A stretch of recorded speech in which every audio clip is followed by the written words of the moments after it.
the flag bearer of the New Patriotic Party in the 2024 elections, has unveiled a national development plan for the country, and he's dubbing it the Ghana Transformational Plan, GTP. No jeopardy to GTP. Now, the story goes on to say that the 7-point plan, among other things, seeks to provide a strong macroeconomic environment, a new agricultural revolution. Oh, really? Yeah, that's right. You say Operation Own a Farm for the country, industrial transformation, digital mainstreaming, energy security, Charlie, and diversification, decarbonization, and climate resilience. These were contained in the presentation he made yesterday, which was broadcast live across a number of radio and television channels. So the major policy decision there that he's announcing going forward as part of the effort to lift us out of poverty is what Obia Bedidi. Mofia Bobaini. You know, and if everybody is chopping, problem no day. So me, we have to have a conversation because we have a idea. Charlie, we are If you go to the other story, which is there, we are told that a Greek minister resigns to contest MPP flag bearership. So Alan tried to dim the lights of his colleague yesterday, but the graphic decided to highlight that story. And Delali Sika and Dixon Wolanyo Duce writing together, they say that the Minister for Food and Agriculture, Dr. Owusu Efriyi-Akoto, has tendered in his resignation. Now, he presented the resignation letter yesterday evening after addressing a staff deba at the ministry to thank them for the support in the 6-year tenure that he had at the ministry. Now, as of the time of filing this report, Dr. Akoto was at the Jubilee House to present his resignation letter to the president, our sources indicated. And according to a story done yesterday by Sami Wiafe, who is our correspondent of the presidency, the president thanked him for his service to the country and then also wished him well. I'm sure later today there will be a statement out there from the presidency. Okay. And maybe they will add the Agric ministry to that of Ken Ofori-Atta. So that we never know. You never Anyway, talking about major policy announcements, citynewsroom.com is saying that the Lands Ministry will fight Galamsey with 4 new aircrafts. Okay. Yeah. The Lands and Natural Resources Ministry has revealed that it is set to take delivery of 4 aircrafts from the Ghana Armed Forces to aid the fight against illegal mining. Deputy Lands Minister George Mrikuduka said the aircraft, which belong to the armed forces, would come in handy as new strategies were being mapped out to fight Galamsey. How are they going to use the aircraft? That's my question as well. What exactly are they going to do with the aircraft? Let's listen. Because to they haven't. Okay, go ahead. They Because the last time we heard, they said that they were using drones. Yes. I remember Inusa Fuseni so many years ago. I interviewed him. He spoke about drones for fighting, Galamsey. They will go like that. They will do like this. Vroom, vroom, vroom. Zero. Well, the story says in November last year, the Ghana Armed Forces deployed in the fight against illegal mining in forest reserves and river bodies seized 30 excavators, destroyed 4 and immobilized 4 on site. Okay, now the story goes on to say that the Director of Public Relations of the Ghana Armed Forces, Naval Captain Michael Adolabi, said during the 3-week operation period, the teams destroyed 103 Chanfan machines, 9 water pumping machines, 5 generator sets, and 2 fuel storage. The story is tanks. not addressing how the aircraft will fight Galamsey. How would they do it? Well, the minister himself did not state, at least per the quotes here. But the journalist should be asking that question.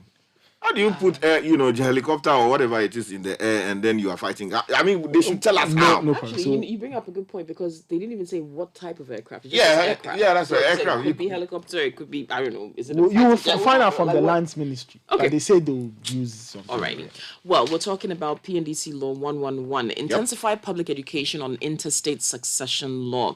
A call has been made for the intensification of education on the Interstate Succession Law to keep the public well informed about what is required required of them under the law. A Court of Appeal judge, Justice Irene Charity Labi, who made the call, said it had become apparent because a number of widows and widowers in the country were often treated unfairly by family members of the deceased spouse in terms of sharing of properties due to little or no knowledge of the law. The Court of Appeal judge made the assertion at a widows and widowers retreat organized by the Salvation Congregation Presbyterian Church of Ghana in New Achimota district over the weekend. She explained that an individual who is referred to as an interstate meant he or she did not write a will with regard to the sharing of properties before his or her death. According to Justice Labi, the law, which was enacted 27 years ago, was to protect widows and widowers from all forms of unfair treatment by external family relations with regards to the sharing of properties following the death of a spouse. For instance, she said when a spouse dies without writing a will, his or her household chattels, such as jewelries and cooking utensils, are inherited by the widow or widower and the children under the law. And for that matter, he or she was protected from any unfair treatment by members of the deceased family. Now, she also said properties acquired by an individual several years after writing his or her will are also considered part of interstate. However, she entreated the widows and widowers to advise their children who were already married or who were now preparing to get married to live in peace and harmony with the family members of their spouses. She said, talk to your children to live in peace and harmony with their family members because sometimes they're treated unfairly. Okay, but You can live in the peace and article says it harmony was with enacted other 27 people. years ago. That can't be right. Oh, no, that's correct. I mean, it was in the 80s that it was. Yeah, but if the Constitution PNDC is 30 years old, that means PNDC was prior to that. Yes, right? yes, so it's it has to more. be It should than be that. more. Okay, I think there must have been some. There have been. I think some it came out in amendments to it. 1985. I mean, Yeah. my memory is hazy on this. Yeah. this quotation. Yes. I think, yeah, Let's somewhere around we'll there. do some other Okay, story. Let me just. We'll find out. Anyway, let's get to the energy ministry. That's also one place where there is some talk. Now, the Ministry of Energy, this is on citynewsroom.com, has dismissed claims that the sector minister, Dr. Matthew Opoku It was Prempeh, passed in 1985. 1985, yes, so I was right. That the Dr. Prempeh has signed a contract with Gensa for the building of a second gas processing plant with a higher capacity. The Ghana Gas Senior Staff Association, in a statement dated January 9 this year, called on the president to intervene in the minister's alleged approval of the Gensa deal. The senior staff expressed their displeasure over the manner in which the minister was supposedly handling the gas industry. Okay, but in a statement that was put out on the 10th of January this year, the minister stated emphatically that he nor anyone else acting on behalf of the ministry had signed a contract with Gensa. The only contract signed with Gensa on record whereby GNGC and GNPC. So Okay. Well, there have been all kinds of speculation. One final story. and then- We are told the government and OSP are at loggerheads. And that story is on the front page of the Republic Press. And it says the relationship between the special prosecutor, Kisi Jabeng, and his appointers appears to be frosty following allegations making the rounds that the Akufo-Addo-led government has failed to resource the office enough to enable it to perform its mandate of fighting corruption. So the same thing that provoked Martin Amidu to resign appears to be brewing again between the presidency or the government and the special prosecutor. And if you go to the other story that perhaps we have to look into, is we are told that NDC is firing up minority to beef up solid team to outwit the majority again. The paper is claiming, which is the new publisher, is claiming that Haruna Idrisu is likely to be maintained as the minister, the minority leader, but then Kwame Egbuja could come and replace Honorable Muntaka, and then Dr. Atoka Selforsen most likely coming in as the deputy minority leader. These are all claims that the paper is making. Okay, all right. Have to look into that. Okay, that's how we end the segment. Thank you very much. Richard, thank you very much. Kokwi, that was... No problem. Yes. Coming up next is the City Business News.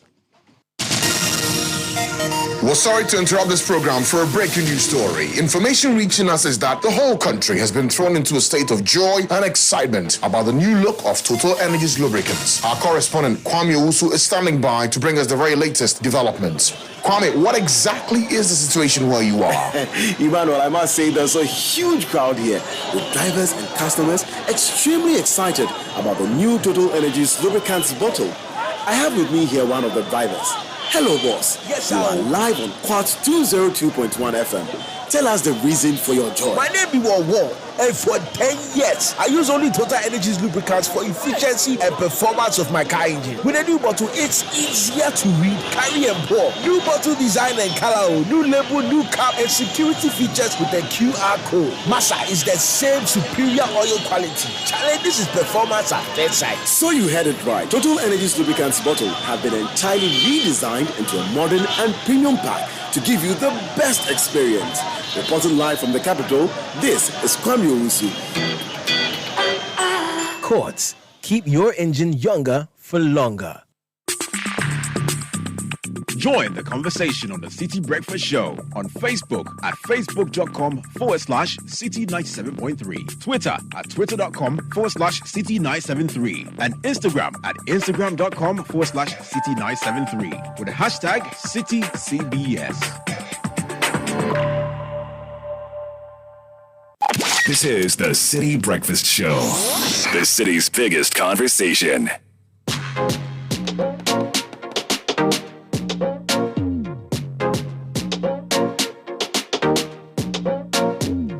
.658. Coming up next is the City Business News, brought to us by MTN. MTN is asking whether or not people still hear that dial caller tone when they call you. You need to spice up your life. Dial *1355# to choose from a wide range of music options and then change your caller tune. Get a dope caller ringback tone today and enjoy life only on MTN. The City Business News is brought to us by Goil, and Goil is making things convenient. You can use mobile money, your bank card, or your Go card to pay whenever you go to their service stations to buy fuel. Just visit their social media handles on Facebook, Instagram, and Twitter for more info. Goil Good Energy, Go Nyaye DM. And the City Business News is also brought to us by Enterprise Life and Access Bank. All right, let's get into the City Business News.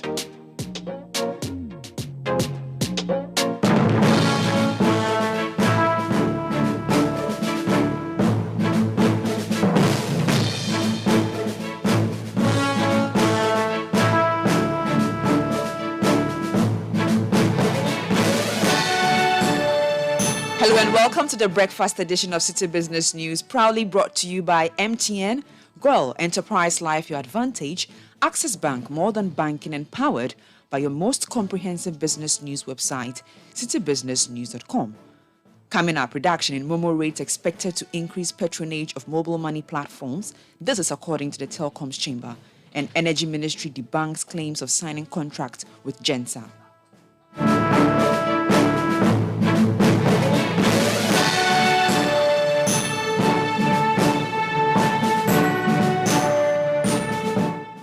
To our stories now, and the Chamber of Telecommunications is expressing optimism that a reduction in the electronic transfer levy rate, which takes effect today, will result in the rise of mobile money transactions.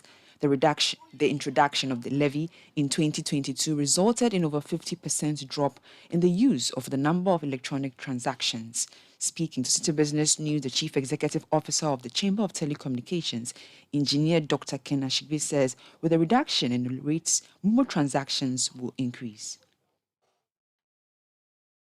Thought that we could have done better. We could have reduced it further down to maybe 0.5. But I think that even 1% would be less than what it is that we're paying. And so we're hopeful that customers, will do a lot more transactions, taking into consideration the convenience that comes with using, the mobile money. We are hopeful that the reduction would inure the benefit of customers and then by virtue of that get other people attracted. But members are working to ensure that there's a seamless implementation of this reduction in the levy, and we will continue to engage government in ways to which we could get the digital economy to contribute to government fiscal policy. That was the CEO of the Chamber of Telecommunications, Engineer Dr. Ken Ashigbe. Management of Data Bank has indicated that things are gradually settling in after it earlier expressed some security concerns. The firm had earlier closed down its branches due to physical and verbal attacks on its staff by some of its clients over challenges with accessing their funds. It, however, resumed operations yesterday after briefly suspending its fiscal operations while opting for its staff to work remotely. Speaking to City Business News, CEO of Databank Kojo Adai-Mensah added that the situation has improved as customers are beginning to appreciate the present challenges with the bonds market. So far, so good. Everything seems calm.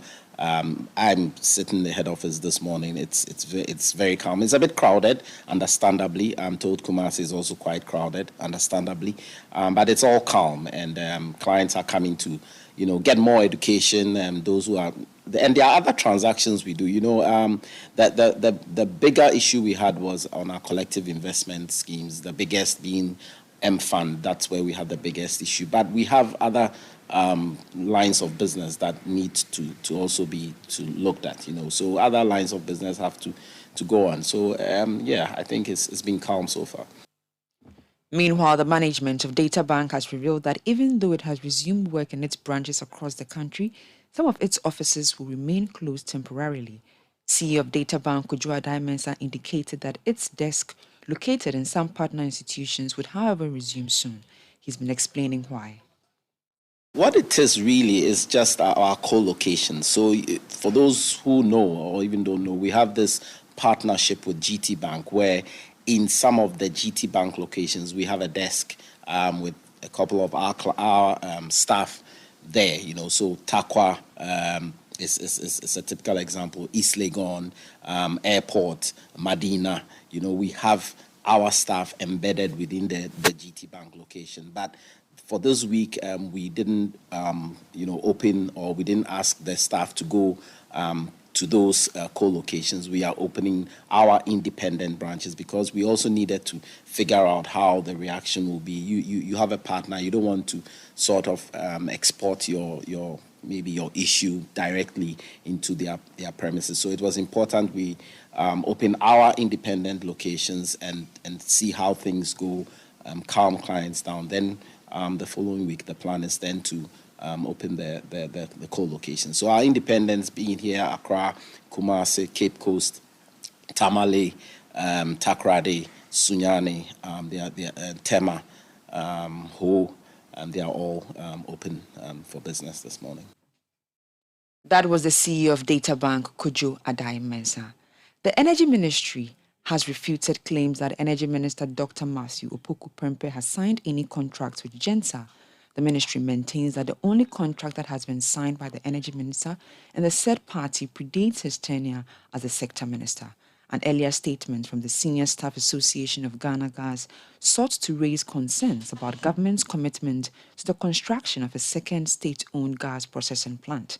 Among other things, the association also questioned the way the current Minister of Energy is handling the issue of the concurrent existence of GENSA Energy Ghana Limited's gas conditioning plant and the Ghana Gas Processing Plant Train 2.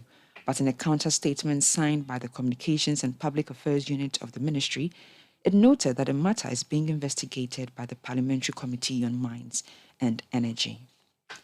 A tax analyst, Geoffrey Okansi, is urging government to enforce drastic measures to rake in more revenue to restore fiscal discipline to the economy. He maintains that most of the tax policies announced by the finance minister in his presentation of the 2023 budget are regressive. Speaking to City Business News, Geoffrey Okansi outlined several measures that government can consider. We thought totally we could actually suspend the issue of exemptions, multinational enterprises.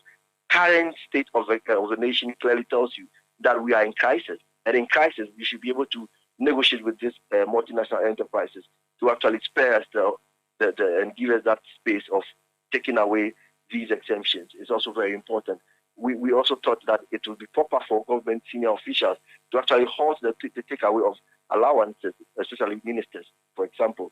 I mean, this is a crisis situation. And so if you are haircutting people who have had their savings in bank accounts, you should take drastic measures as well for senior state officials for us to know that we are going through hard times. We should hold on to celebrations. For example, if you were going to set up canopies and chairs to celebrate National Farmers Day, we're not saying you shouldn't grant any award to the farmer who won. There should be a new way of doing doing it where we should buy farm inputs for the farmer who won and other farmers, rather than actually make a huge budget and go and celebrate the day. Go and look at the budget, you realize that we could have redirected such a celebration into buying some farm inputs for the farmers. And humbly, I call for a measure of the Public Account Committee and then the Finance Committee of Parliament. I think we can merge their duties so that we can save some costs. Geoffrey Okanse is a tax analyst. Now on the interbank foreign exchange market, where banks trade amongst themselves, the dollar remained unchanged and is selling at 9 cedis. The British pound gained 12 pesos and is selling at 10 cedis 94 pesos. The euro gained 1 peso and is selling at 9 cedis 6 pesos. However, at some forex bureaus in the capital, the dollar is selling for 12 cedis, the pound is going for 14 cedis 10 pesos, and the euro for 12 cedis 10 pesos. Let's now join Gillian Hammer of DataBank for more on the topic, participating in the debt exchange program as an individual bond holder.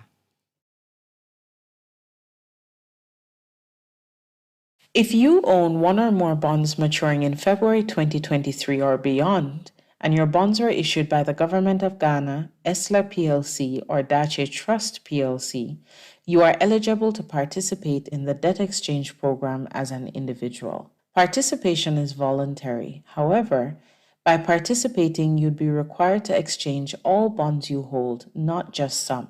These all bonds will then be exchanged for new bonds as follows. 1. If you hold bonds maturing in 2023, the principal amount of those bonds plus any accrued interest as of January 23rd will be exchanged for 7 new bonds that mature between 2027 and 2033. Plus, you will receive a cash tender fee equivalent to 2%. However, if you hold bonds maturing in 2024 or after, the principal amount of those bonds plus any accrued interest as of January 23rd will be exchanged for 12 new bonds that mature between 2027 and 2038. As mentioned earlier, participation is voluntary, so if you choose to participate, please see your broker to assist with the process. The deadline to participate is January 16th, 2023. That was Gillian Hammer of DataBank, and that does it for the breakfast edition of City Business News, proudly brought to you by MTN, Guel, Enterprise Life, Your Advantage, and Access Bank More Than Banking, and powered by your most comprehensive business website, citybusinessnews.com. My name is Nete Ajaho. Have a good business day.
Wednesday, the 11th of January, 2023.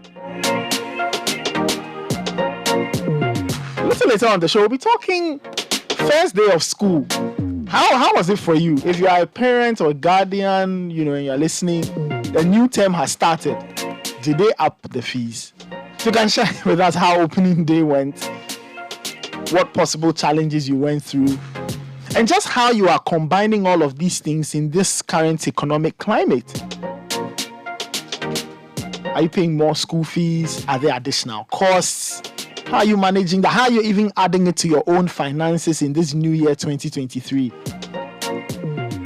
So you can share your thoughts and comments with us on 0549 986 996.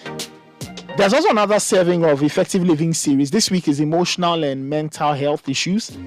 So we have a resource person speaking to us at 9 a.m. All of that happening on today's edition of the City Breakfast Show. Now, coming up next is Kickoff, brought to us by Lecheho. And Lecheho is asking everybody to come and update their records. If you have an account with them, just go and update your records with your Ghana card. The Ghana card is now the only accepted ID for all financial transactions. And so updating your records with your Ghana card details is very important. Send a WhatsApp message to 0574 065 958 or 0302 208 333. Lecheho, let's improve lives. Benjamin Nketia is here. It's time for Kickoff.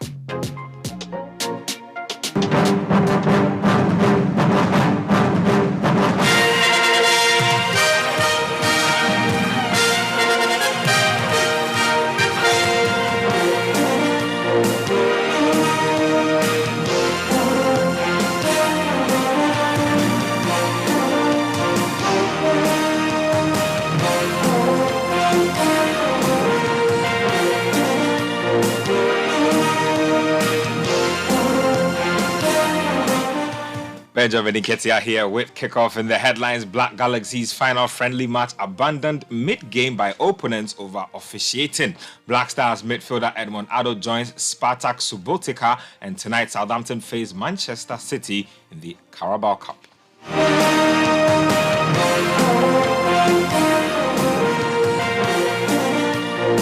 Let's start off with some national team news. In the Black Galaxy's final pre-CHAN friendly match against Mozambique at the 5th July 1962 stadium in Algeria was abandoned after a penalty incident. The Mozambicans were leading by 1-0 after the 72nd minute when Ghana was awarded a penalty. The coach of Mozambique invaded the pitch and ordered his players to walk off. Now, despite talks between officials of the two teams, the match ended inconclusively. The Black Galaxies will now switch attention to the tournament, which kicks off this Friday. Let's get to some league news, and Kumasi Asante Kotoko can go top of the table today if they beat Tamale City at the Aliu Mahama Stadium. The Porcupine Warriors are 2 points behind league leaders Adriana Stars. Now, speaking through an interpreter, Kotoko's head coach Seydou Zebo insists they are working hard to return to the summit.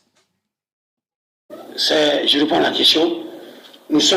are not so far from the first team on the top of the classification in the league matches. And a team like this, when you are playing, if the team had about 10 points, 12 points, 15 points different, that's why that is a big problem. But since they never go far from this, we are still working on how are we coming to top of the league. So it's in process.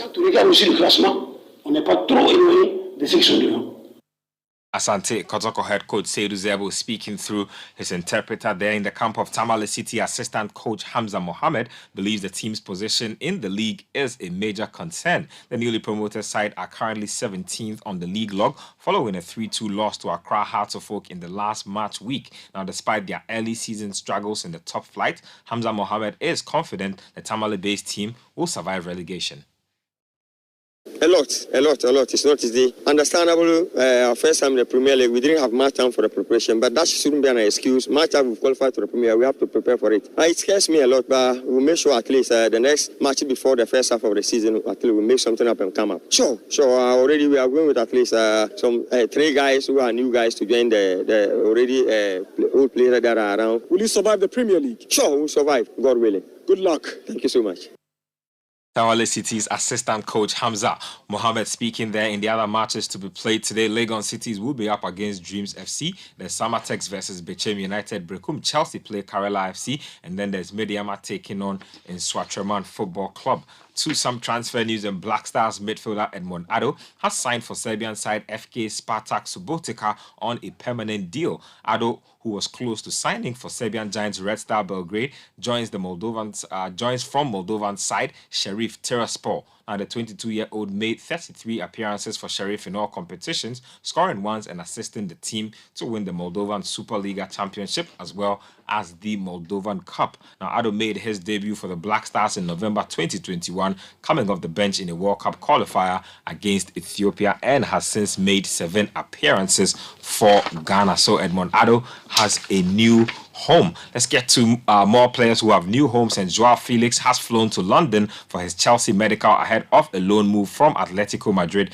until the end of the season. The Blues, who are set to beat Premier League rivals Man United and Arsenal to the signing of the Portuguese forward, will pay an €11 million loan fee plus his full wages. Now, Felix would provide a much-needed boost to head coach Graham Potter's attacking options, with his side scoring just 20 goals in 17 Premier League matches this season. Now, Potter will hope their arrivals can help to improve his team's form, with just 1 win coming from their last 7 matches in all competitions. And speaking about Chelsea and Graham Potter, former Chelsea boss Roberto Di Matteo has called for patience for Graham Potter, as he believes the club needs some stability following a difficult year. Now, Chelsea are currently 10th in the English Premier League and have been knocked out of the FA Cup and the Carabao Cup. Now, the Blues have also won just once in 8 competitions, in 8 games across all competitions, with many fans beginning to doubt the ability of the former Brighton manager to lead the team. However, Di Matteo, who won the Champions League with Chelsea in 2012, believes the team will return to good form. Yeah, I think we need to be a little bit more patient and wait and give them time to, stamp their plans and authority onto the club. Obviously, after 20 years, it was a club that was almost functioning on its own, and now you have, a new ownership that has a different idea, different strategy, and a new manager, and so it just takes a little bit of time for the dust to settle down and see where it takes. I'm very convinced that the club will continue to be successful. The new owners have invested heavily into the playing squad, and I think they will continue to do so. So it's just wait, live and work, and I'm sure it will be a success. Former Chelsea boss Roberto Di Matteo speaking there. To some fixtures that were played yesterday in the Carabao Cup, Newcastle, they beat Leicester City by 2-0. Man United also thrashed Charlton by 3-0, making Erik ten Hag the first Man United manager to 27 wins, I believe, the quickest to 27 wins as a Man United manager. So Erik ten Hag scaling some milestones there. Today there's Nottingham Forest versus Wolves. Southampton will be up against Manchester City in our feature game. To some news, and Wolverhampton Wanderers manager Julen Lopetegui says the club have written to the Football Association asking it to explain the circumstances surrounding Totti Gomez's disallowed goal against Liverpool. Now, Totti's late strike was ruled out because Mateus Nunes had been flagged offside after taking a corner. Now, the VAR had no camera angle available to provide any evidence to overturn the decision. The FA Cup third round tie at Anfield ended 2-2 with a replay at the Molineux scheduled for Tuesday, January 17. Of course, I have seen the image in internet, and we have seen this damaging image, and I have obviously my opinion, and we have sent to FAI our comments, and we are waiting for one explanation. This is all. This is all. No more about Liverpool, because this is all. I have talked after the match, and now we have sent our comments because it's very clear some things happen, and no more.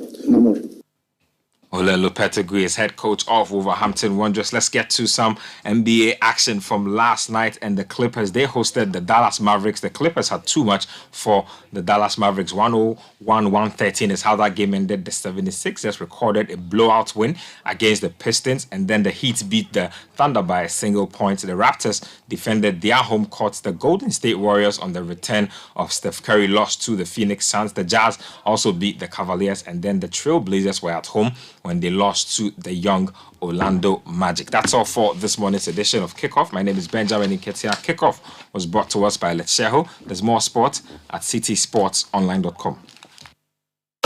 Trust the process. The biggest things often start small.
This one speaks to many single moms out there, the struggles they have had to go through to raise their kids, the fact that they become a laughing stock in their community, the press not resting, making news out of them. And he's making a commitment that, look, daddy, mommy, those years are past. I'm now a grown up, and trust me, I'll make you something the world will be proud of. So, if you listen to it as a son or a daughter who's had to endure, single parenthood as a result of whatever it may have been, you would understand it from that viewpoint. Going to bed, not eating. These are very, very difficult things for many people, and some people just hear it. When you experience it, it's a difficult one. I don't envy anyone who's a single parent. A single parent struggling to raise children and provide for them. It is hard. Even when you do have a spouse or a partner, it's difficult. And, talking about some of the difficulties, it's the beginning of the year, beginning of a school term. Fees have to be paid. We all know what the system is like now. It's not easy, and you can imagine that a lot of women, like the one who's being sung about, or his mother in the song, or any parent who has to deal with that, whether it's every term or every year, just finding the funds to provide something good for their child. Just as you said, one of the best things you could do is to invest in someone's education. And a parent who just wants to invest in a good education for their child and what they have to go through, especially in this day and age.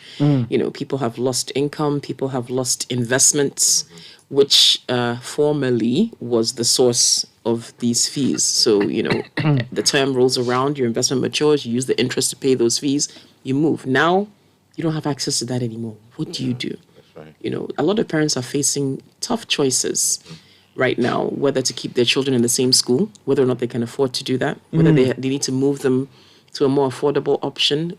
Maybe the quality might be different, to send their children to other jurisdictions or schools abroad. And again, they had made investments to make that happen, and now facing choices of having to rethink that decision, and I think it's a painful thing because, again, all you want to do is provide, at least in your sense, the best that you can for your child, and circumstances beyond your control thwart those plans, And it's difficult. Yeah. Very, very difficult. And also, let me just, again, dedicate the song to all the mothers who are out there, and in some cases, the fathers who are replacing mothers and doing all they can to raise families on their own. It's not easy. If you are together as husband and wife, even that is not easy. Imagine someone who is having to bear it all, bath the kids and cook for them early morning, put them in a trolley or walk them to their school,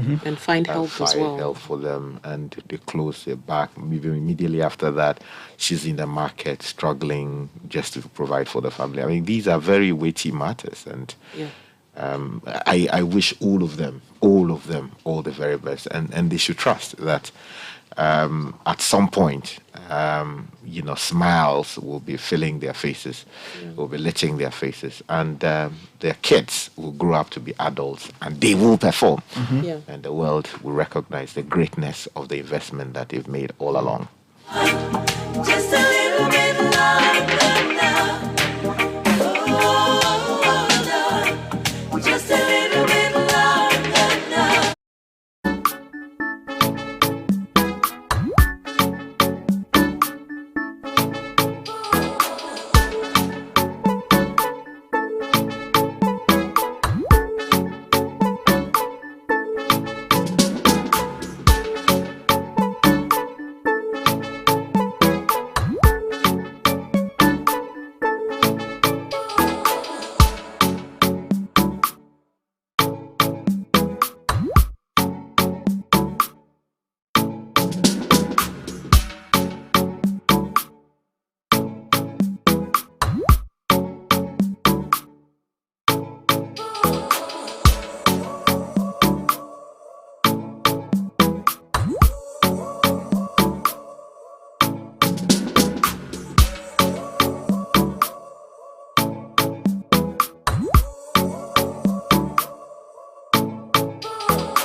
Day one of the new term. Day yes. one of the new term. Yes. So the kids are back to school, and back to school doesn't just include school fees.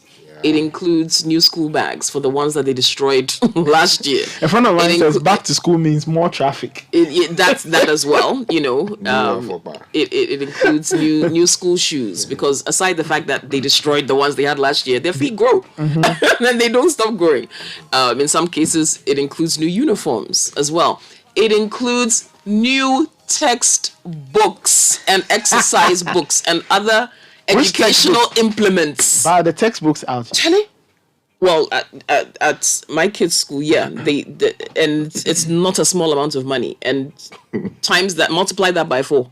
Even my daughter who's in KG1 class, she get textbook, Charlie.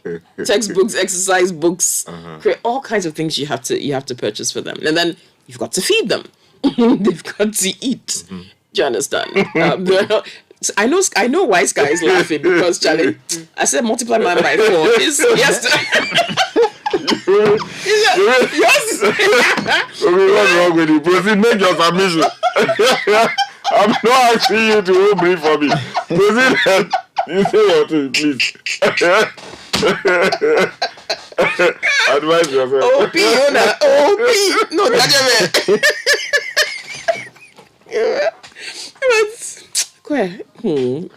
you know, there's a lot, and that this comes around every term, 3 times in a year. You know, you've got to think about some of these costs, and this is for the basic schools, right? Imagine those who are going to senior secondary school, senior high school, and especially those in boarding school, all those additional costs as well, and for those who pay, we've got free SHS now, which has helped to alleviate some costs, but there's still a lot that parents have to do. You know, the prospectus, the things on that list that people have to buy, and you know, you're sending your child off to school. Obviously, there's going to be costs involved, whether or not the government is covering tuition and those fees. But and then, of course, extracurricular things you want to do for your children, just to give them a holistic education and a holistic upbringing, because classroom is not everything, and a lot of those extra things cost money. So, you know, if you want to give music lessons, it's another cost. If you want them to go swimming, it's an additional cost. You know, a lot of those things you do because you want your child to be well-rounded.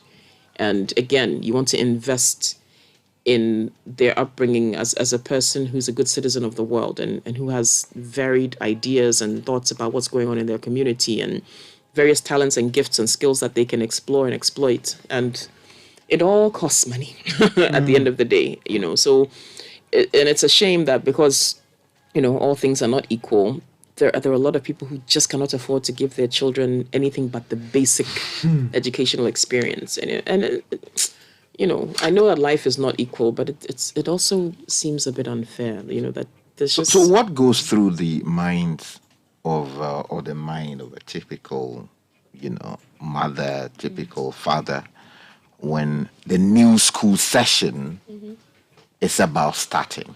What is it like? But you know. I know, but I'm asking you. You know, I mean, Yeah, you should say yours. No, I'll say mine. But So you, see, say you, know, it. you are saying it better. What would you So, mean? yeah. I want to hear yours too, because I've been talking. Obviously, money, I think, is the primary thing, because that is literally what caters for everything. I see. The fees, the clothes, the shoes, the food, the extra, you know, the little extras. It's all cost. It's You all know, cost. at So- some point, you previously would not appreciate what your mother or your Parents father, did, yeah. what they were going through just to put you in school. But when you get to the status of parenthood, you would appreciate the difficult choices that you have to make as a person. Look wretched many times or sometimes as to ensure that the uniform that your daughter or your son is sending to school is passable. Sacrifice the little you have to eat just so you would make sure that what your son is able to eat something. The other day, my uncle told me a very heartbreaking story about the fact that he was hungry, right? So he went to my grandmother, who was the mother, complained that he was hungry. Of course, there was nothing in the house. But Davi, as we were calling her, would not make him see the reality or feel the reality of the absence of food in the home. So what did she do? She went, carried the black pot, which we use in the villages, put it on the stove, which is the coal pot. Yeah, not coal pot. Actually, you know the one, the three-legged one. Okay. They use clay to clay stove, and then you put the firewood. And then carried. So he didn't see at that point. He didn't know what she was. He actually thought that he was cooking, not knowing the woman had put stone in the pot, and then put fire under it and was cooking it and covered it. Because at that point he was crying that he was hungry. Now, what the woman was doing at that point with my grandmother was to buy time so that eventually she will be able to raise some food, maybe some yakaeke seller will pass, and then she will negotiate and buy on credit. Do you understand? And then be in a position then to provide for the last child who was crying at that point. But you see, so when she lifted the pot and put it back on you put it on the table so that it will cool off, and then said, oh, she was coming. So at this point, she had left the house to go and negotiate the yakaeke or whatever it was that she was going to buy, and then conceal it, bring it. The guy was so hungry, so he went and opened the thing, and then realized that there was nothing in there. Was nothing inside. It was actually stones. Now, what's the moral of the story? When he was telling me, like, I was so devastated, broken, because I know the woman, my grandmother, my maternal grandmother. You then appreciate that parenthood, look, is the most difficult responsibility you would ever be assigned, and nothing prepares you for it. Nothing prepares you for it. Like, nobody teaches you that, you don't go to a lecture hall and they tell you, this is how you become a great parent. And if anybody sits you down and tells you that, this is how you become a great parent, all these multiple talks you hear on all kinds of platforms. Look, every daughter, every son is different. Every child is different. Every child is different. And they come with their own complexities, their own personality. There are times they are unreasonable. There are things they don't want. And you want to insist they conform. So you want to raise the best possible child there is for the world. And it will require you to make investments.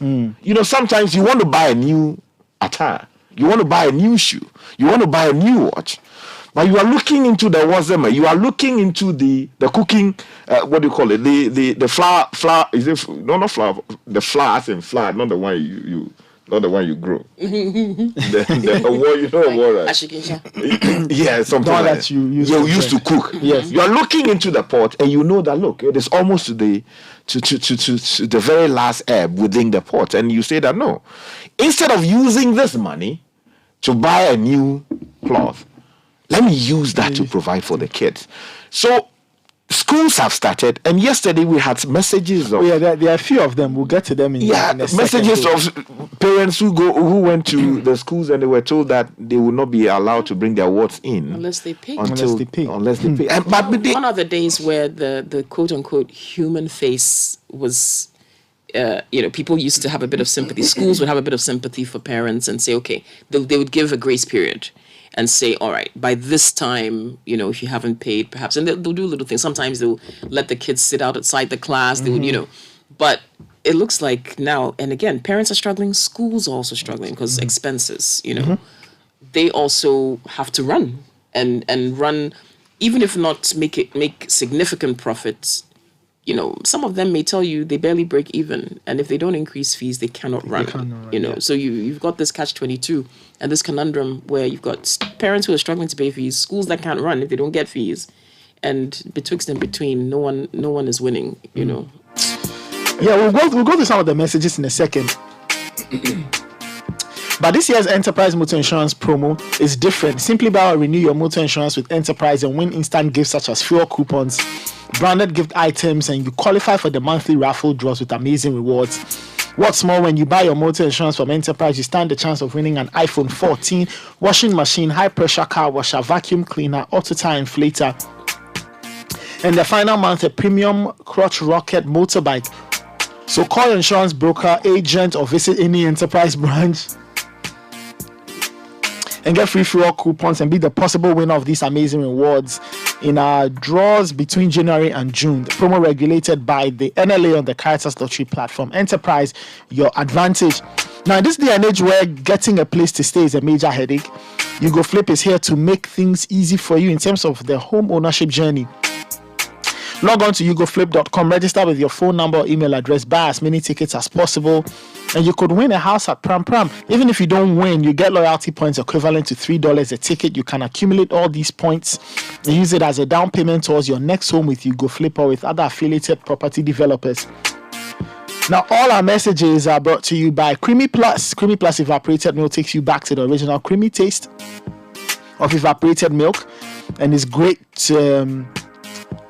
It's great for all the things you love to drink, your tea, coffee, gari, soakings, all of those things.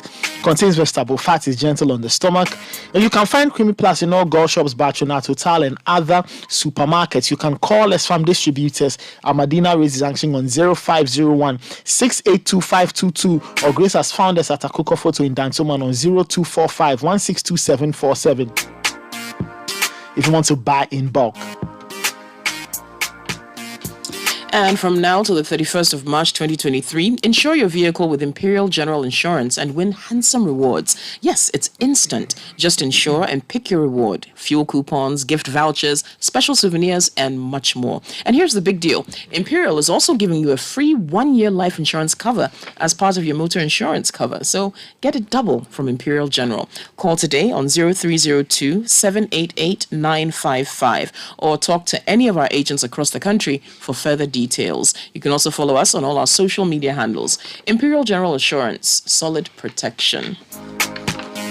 And City TV and City FM present another rewarding season of the Effective Living series, riding on the back of the theme 2023 Start Pack, Building Back Better.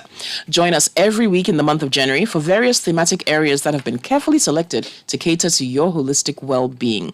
Week 1 will focus on the physical preparation for 2023, so we did that last week. This week it's all about emotional and mental health imperatives for 2023.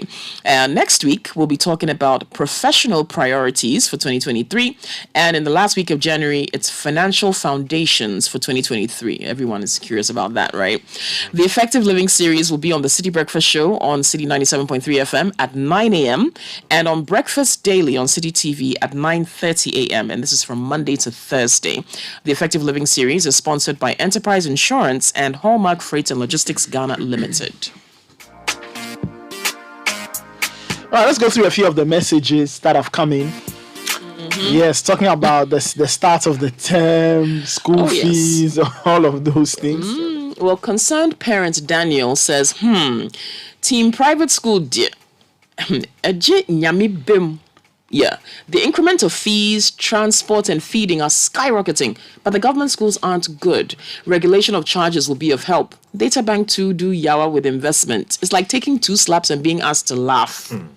Charlie. City, please talk about admission fees that schools take. Some are more than 50% of the cost of tuition for a semester or a term. Sky, are there any legal or is there any legislation supporting these charges levied on parents? Well, for private schools, I think they have a little bit of autonomy there. But Sky, what do you say? Well, I mean, these are private contracts. To the extent that you have decided to take your daughter or your son to a private school, you are required to honor the terms of the contractual obligations that may have been signed in the process. However, it is not always the case that government should allow the institutions to set the terms, because what happens at majority of the time, the person setting the terms then uses his overbearing influence on the person needing the service. So there are times where there may be need for the state to regulate. So they set a certain ceiling that on a reasonable term or during a reasonable term, you should not be spend X or more than X amount on, say, facilities or this and that and that. And to that extent, if the fees are so high as to be unreasonable, then the state intervenes. Perhaps that regulation can be brought in at some point. But for now, there's no... There's little you can do if you want your child to attend that school and they say you have to pay this for admission. Well, good morning, City. I'm George of Oyarifa. I pay school fees of about 22,000 per term for 3 kids. So I arranged with the school to make installment payments by spreading it throughout the term before they write the end of term exams. Thanks. Well, yeah, some schools have payment plan options, but again, you have to engage the school. You can't just decide on your own that you do payment plan without talking to them, right? Okay, Kwame Fiak says, I have 4 kids in Ghana and their school fees and books cost 10,000 Ghana cedis. I ask myself, for how long? Every 3 months? Education in Ghana is too expensive. Now, Kwame Fiak says he's writing from London. Okay. Then Kwame, why don't you bring them to London? Yeah. The education is free. It's not easy to educate your kids in London. True. Nowhere cool, Mom. Yeah, and you see, there's something many people don't appreciate. Here, you can leave your kids to be walking about and running around and doing whatever they want. Even that times are changing, you know. No, but I'm just saying. Yeah. Because maybe your parents will come in or your sister will come in and support. Or you have a house. There, everybody is chasing the bills, how to pay it. Yeah. They don't have time to mind your child for you. So you need a minder ultimately you're hiring. Yeah. And it's not cheap. Yeah, it's not cheap. 1 hour challenge. So people make the decision purely on economics and say, my friend, I don't want any trouble with social people. Social welfare, yeah. Social welfare people. Let me take them to Ghana. My grandma will be able to provide some care and all of that. So you should look at it in that context. Both ways. Okay, I'm paying almost 3,000 on books for 3 kids, only for them yesterday to start shouting that they want point and kill. Then he says, those ungrateful little minions. I love them though. Oh man, interesting. Very, very interesting. Honestly speaking, though, one of the surprises for me is how, and it's increased again this term, is how expensive books are for the kids. Yeah, it's not cheap. Are they importing or they are? Well, they are printing here. As far as we know, they're printed here. As far as we know. I mean, I wish I had one here so we can check. But the textbooks and the exercise books as well that you have to get for the kids, they are not cheap. It's a lot of money. What this person is saying is true. The books are a lot. And what's even worse is when maybe you've bought a few extra, and next thing you know, they go and take it. I can pay Jota. They're just using it, and you're like, do you know how much this exercise book costs? For your school. But honestly, books are expensive.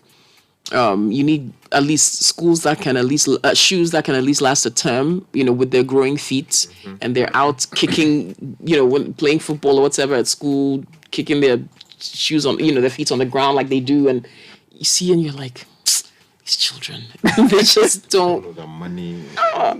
It's a lot. They don't understand. They at this point, they probably wouldn't. I mean, you try to tell them to be careful with their things and be responsible, but they are children. And what's this thing about? Those days you go and come and you tell mommy that I need my pencil, I can't find a pencil. Exactly. Oh, it's your house too. Oh, that thing is your house, eh? Charlie, you buy a whole pack of pencils, crayons, everything. Then they come home. Where's your pencil? I don't know. How do you lose and it's consistent to Nathan. Yeah. They lose them like it's nothing. And you ask yourself, but everybody comes to school with a pencil, don't they? Yeah. So where's yours? Where's your eraser? A whole math set. And largely be a fan. And you're like, they are thinking of other things. Yeah. It just reminds me when I think about like how I was as a, it's something my folks will get me stuff and I'll lose them. Is it a boy? Like boys do that more. I feel like I was very responsible with my things. No, really. I think so. But we don't know for a fact. I think I was. That's a revisionist history there. We can always light it up. This is not revisionist history. This is the truth. No. At some point you must have lost. I remember when my brother went to St. Augustine's first term, right? Charlie, he came home with empty trunk, like everything was just empty. So when he got there, the seniors, the sixth formers took everything from him, Charlie. Took everything, took his new shorts, his shirts, his everything. She tore everything. Yeah, like he was skinny. Yeah, you know, so I don't know, maybe it's boys. Like, I don't know, probably. Maybe, probably. okay. Jones All right, says, one good morning, final one. Nathan. Apart from the difficulties associated with reopening schools, we're also battling with government inconsistency in handling the educational system, okay? And then Mami Efwa and Tama says, good morning, Team City. I'm not a parent, but I'm a first child, and I can relate to the heat. I'm catering for younger siblings, coupled with hostel, wahala. We're facing a lot indeed. Yeah, you know, she makes a good point. Like older siblings who are also supporting the younger siblings, a lot of stress. Yeah. Yep. Anyway, just a quick birthday. Happy 70th birthday to Madame Rose Kwevi. That's coming from her daughter-in-law, Genevieve Abone of the Republic Bank. All right, coming up next is tech and social media trends, brought to us by CalBank. You can reactivate your CalBank account this holiday season and get more value. Get free access to our short code service, *771#, or to CalNet and the CalBank app when you reactivate your CalBank account between now and the end of the month. It's very, very easy. Just go to any CalBank branch with your Ghana card and complete an account reactivation form to get free access to any of our digital solutions. CalBank, forward together. It's also brought to you by Vodafone, and with just one Ghana cedi, you can have 20 minutes of talk time to all other networks and 1 gigabyte of data every day between 5 a.m. and 11:59 a.m. Just dial *530# to subscribe. Vodafone, further together. And Mr. Cranting is here with the segment. DK. Nathan. What's happening? Good morning. Morning. Yeah. Agric Minister. Agriculture. Yeah. Agric Minister. Agriculture. Yeah. He's in the trends. Okay. He said he won't do again. He has resigned. Yeah. He's going to contest for the 2024 MPP flag bearership. And now, Charlie, the numbers are growing. So now you have two. Haven't you seen Kennedy Ejapong's billboards? Yes, Kennedy. But You have to ask has he him. formally said anything? His billboard is formally saying it. there. Okay, so three. Yeah. Okay, you have three. No, but Kwabene Ejapong is Okay, Kwabene Ejapong. yeah, Yeah. it's his part. But I've seen the interview. Well, okay, you let's say 4. The numbers Let's are growing. Hey. NATO is also trending. Hey. But this is not the NATO you know. Yeah. Yesterday, Alan Tremartin officially announced his running for the 2024 MPP flag bearership. And he says, Ghana, Charlie, these political speeches, no, sometimes, Charlie, he said Ghana is gradually becoming NATO. No action, talk only. What is? That's what he said. Yeah, he said we must focus on getting things done and stop the plenty talking. Then he did it NATO. I see. Charlie, when you're a political writer, when you're writing that, you see, you guys become a rapper. Oh, because the creativity inside this thing. You know the thing is, Charlie, let's insert something catchy. See, NATO. Hey! Nathan, Twist is also trending. Twist. Yeah. I see. The nightclub Twist. Okay. Yeah. Me twisted. Oh, Sky. Charlie, Sky. sweat power. Sky, On a what- Wednesday morning, you got me twisted. Sky. But that's a good song, especially the remix. What a- It's really What nice a song. throwback. All right. But why is Twist in the trend? Now, this is a very interesting story. So, a lady, she's called Stacy Through. I don't think she's Ghanaian. She went to Twist. Then she posted a thread of her experience there. Said she was abused by the bouncers. Then she posted a couple of videos showing the injuries that she suffered. Wow. Then Twist was getting hit on social media. Well, then somebody has come to reply the tweet. That hold on. Let's move back. I was there, son. Hey. So they rewind this thing now. And the guy said, that's not the story. Oh. So apparently, no. Stacy, she went to Twist with her cousin. Okay. Her cousin wasn't well dressed. Then they bounced there. They said, sorry, you can't enter. So she was upset. And she started filming and narrating, ready for social media. And the bouncers warned her that you can film us, but there are people who come around who will not be comfortable with what you are doing, so please stop. Then this Odogu came into the club. He was at the entrance. He was coming with his girls. But it's like Odogu didn't want to be filmed. You understand? He didn't want to be seen. So he said, Madam, I beg you, this thing you are doing, I don't like. He warned her a couple of times. She didn't listen. Then there was a swift uppercut. Yeah, right into her nose. And the bouncers tried to intervene, separate them. But the guy was wearing black, so she assumed he was he was a bouncer. Yeah, but apparently they told her that he wasn't an employee, but she still went ahead to say that Twist have done this to her. So sometimes when you are filming people, they tell you that you should just stop. You see, there are a number of issues there. First of all, the person who punched her was wrong in law for doing that. If someone is filming you and you do not want to be filmed, I think you can resolve that peacefully by making the point, asking the person nicely to delete. But where you are compelled to throw punches to settle it the old ways, clearly, I mean, that was wrongful. It was criminal action, completely unacceptable, battery committed, and look, the person is advised to do whatever she wants to do legally to address that matter. The other side of it too is that people don't realize that you cannot just get up and be filming people. If the person doesn't want to be filmed, the person doesn't want to be filmed. It's not like you are exposing some crime or you are at some public space or place where the people may have reasonably be construed to have waived their right to privacy.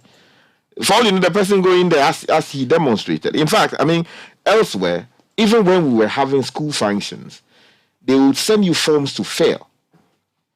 You will fill those forms to say that you want to be filmed so that the videos that will be made, they can be put out. You can say that you don't want to be filmed. So appropriately, they will designate, specific locations where the camera will not even come close to you. But here, it is assumed that once you find yourself in some space, somebody takes the phone and is recording. It's completely wrong. So the two people are in the wrong there, but as some would say, the gentleman who may have thrown the punches went too far and completely unacceptable. Nathan, before I go, Mozambique are also trending. Yesterday there was a Yembo Oh, friendly match too. Now the interesting thing is that the referee who awarded the penalty is from Mozambique. So the Mozambique coach wasn't happy. He went to the pitch and because they are from the same country, they were speaking there. He said, but you bugger, this thing is not a penalty. And the ref said, boss, it's left with 10 minutes. Let them play the thing, let me close again, let me go home. Was there no VAR? Oh, there was no VAR. there was no VAR. Friendly match. There was no VAR.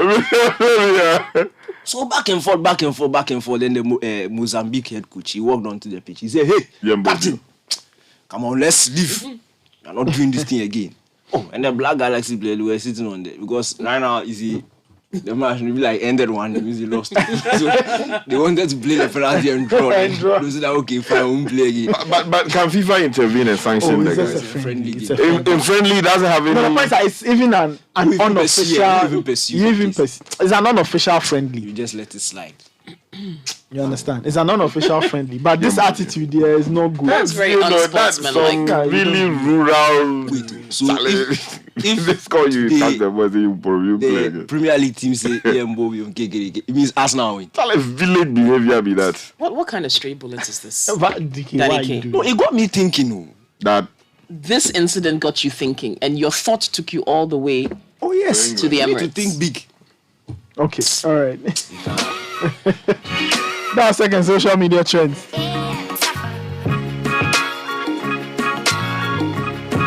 Massa, make what make you go. We need to go to the bank first before we.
the school fee situation for those of you, basic school, even for SHSs? What's the situation there?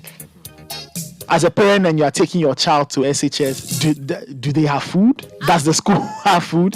Because it is, in the last few years, it has been a major challenge with a lot of the SHSs. They don't have food, and the schools themselves have complained bitterly. So what's the situation? Maybe we'll try and see if we can speak to some SHSs to find out if they have adequate food to feed our cousins, nephews, nieces, and our children in some cases. But this year's Enterprise Motor Insurance promo there is different. You get to win amazing prizes if you buy or renew your motor insurance with Enterprise. You get to win fuel coupons, branded gift items. You qualify for the monthly raffle draws with amazing rewards. You can get in touch with Enterprise or visit any of their branches or call your insurance broker or agent and get free fuel coupons and be the possible winner of some of these amazing prizes: an iPhone 14, a washing machine, a high pressure car washer, vacuum cleaner, auto tire inflator, and a premium crotch rocket motorbike. All of these are to be won when you buy or renew your motor insurance with Enterprise. The promo is regulated by the NLA on the Caritas Lottery platform. T's and C's apply. Enterprise is your advantage.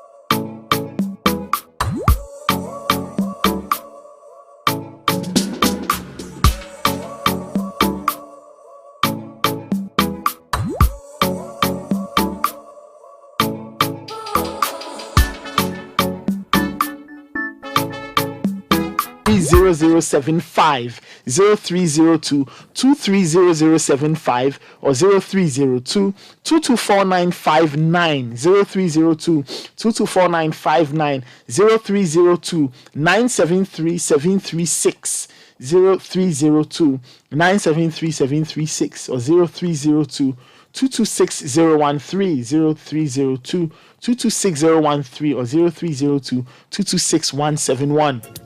You can send us a voice note as well on 0549 986 996. Want to find out from you how the opening day of school went? How are you getting ready to pay off the fees? Have the fees been increased? Have you spoken to the schools? Why have they increased the fees? And if you run a school, you can still get in touch with us to explain to us maybe why you've increased your fees. 0302 230075 0302 224959 0302 973736 0302 226013 and 0302 226171. You can also send us your messages on 0549 986 996. Send us a tweet on at City973 #CityCBS. Your messages and voice notes are welcome as well. And if you are in SHS, let's know what the situation is. Sure. And maybe you run an SHS. Do you have food? In fact, talking about SHS, there's a message coming in from Wala, who says that Charlie, I went to get textbooks for my boy going to SHS 1 this Friday with 2,000 Ghana cedis in my pocket. I got only 3 books and a few stationery items, and I returned home with 25 Ghana cedis balance. Kaish. Charlie, this is not easy. I tell you. All right, we have Albert on the line. Albert is calling us from Kaswa. Albert, thank you so much for joining us. Good morning. Good morning, bro. How are you doing? Yes, we are fine. Thank you. Happy New Year. What's your situation? Do you have your children in basic school or SHS, and what's the story with them this new academic year? Yes, I have one boy going to DHS school, and then the other 2 boys are in class 6. And then the other boy is in class 2. Okay. But one thing is that I take the 2 boys to the other school, and bro, the money that I'm paying is huge.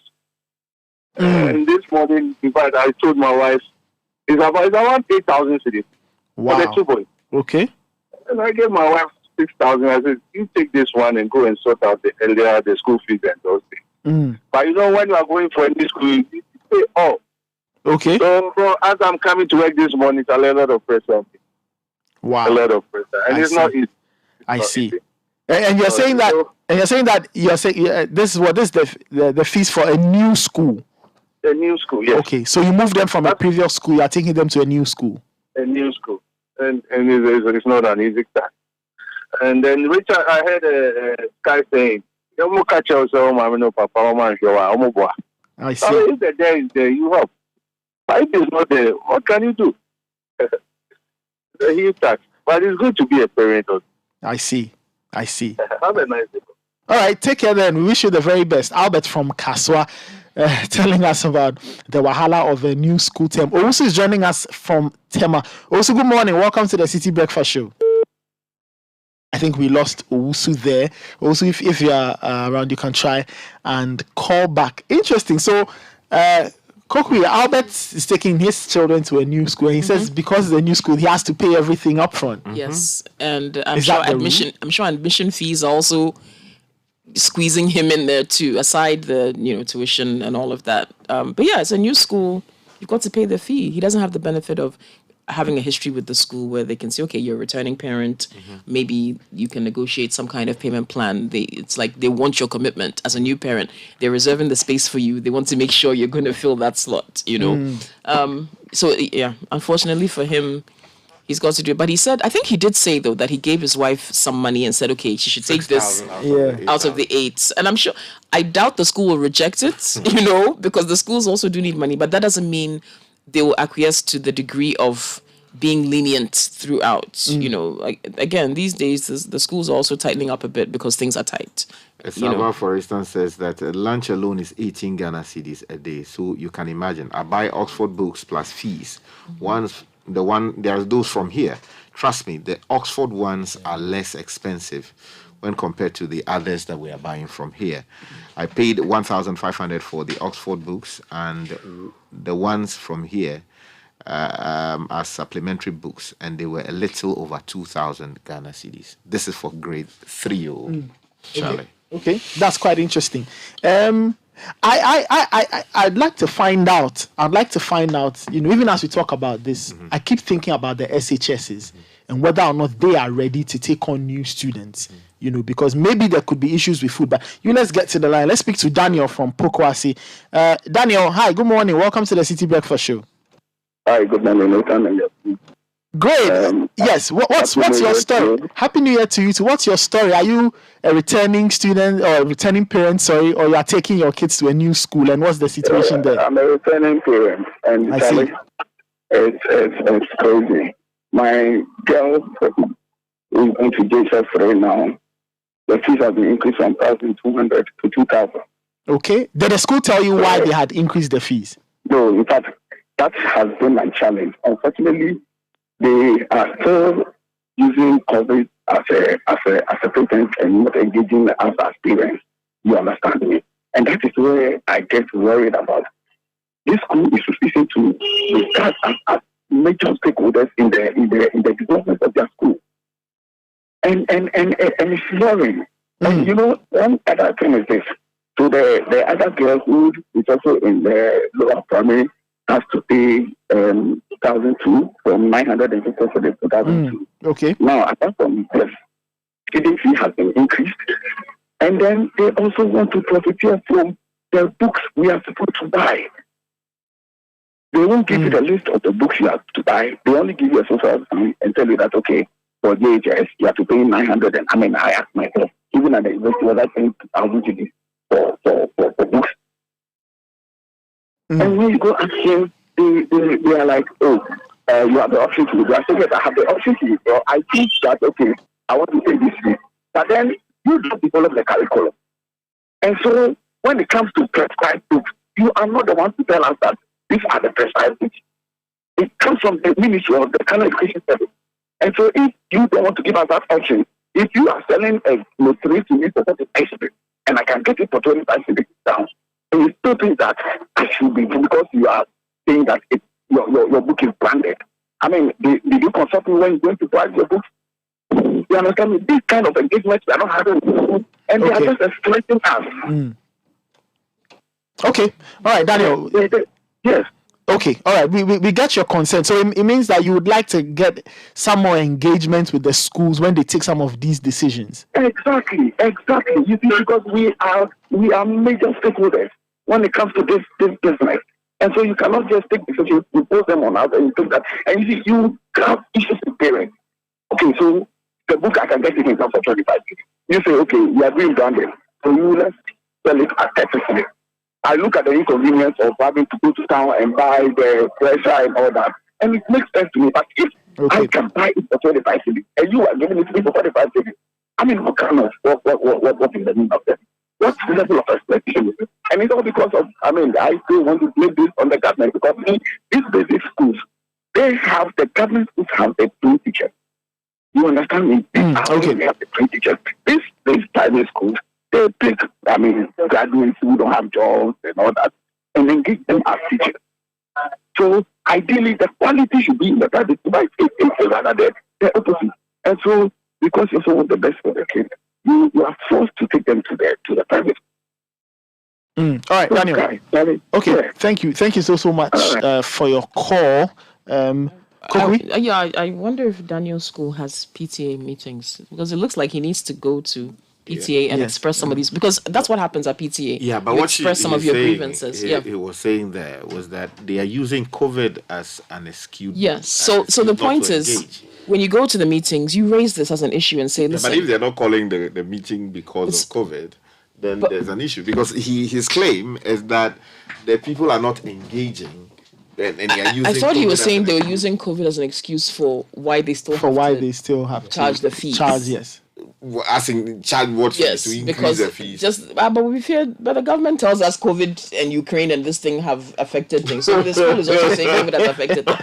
So I don't know if this school has their termly PTA, but if they do, maybe Daniel, go to one, raise your grievances, and I'm sure you will not be alone. Okay. And maybe that will force the school to have that discussion and engage the parents. Because like he said, major stakeholders, you cannot exclude parents from your decision making. Yeah, you see, that's why I was saying earlier that, you see, there needs to be some regulation. Do you understand? There needs to be some bandwidth within which they must operate. Of course, they have to sit with the private school owners and then agree what bandwidth within which they must operate. Because they will argue that, yes, sanctity of contracts. These are private people. Two people have gone into a contract for A, B, C, D. But the state also has a role to play in regulating how some of these things happen so that the weaker parties are not exploited. Do you understand? Because just saying that, facility user fees have been introduced in some cases now. I mean, what facility? Do you understand? So we should expect that exploitation should not continue in the name of the claim that we are providing superior service. It's great that if you go into the private schools, they are doing better compared to what the public schools are doing. You know, as Bernard was explaining here, in some cases, there are 80 students in a class, 70 students in a class, and you go to these private schools, you know, sometimes they're 10, sometimes they're 15. And so the teacher is able to engage with them properly. So there has to be some discussion around how astronomical some of these fees sometimes get, because it is clearly unreasonable. What are you teaching like that? You have to break it down. You have to explain so that we know that it is because of this, that. Because merely paying the fees doesn't settle the problem. The kids come home. You need to engage somebody else to fill in some of the time when you are not there at home. So it's the problem becomes that, you know, once there are people who are willing to pay, the schools will not put, you understand? Because you see some schools and the fees they charge and the classes are full. So once so they'll just say, if you can't afford it, you can withdraw. You can find a school that you can afford. That's your choice. You know, it's unfortunate, but it becomes survival of the richest. Okay. Still listening to the City Breakfast Show. Coming up next is Your Money. Your Money is brought to you by CBG. CBG, we stand with you.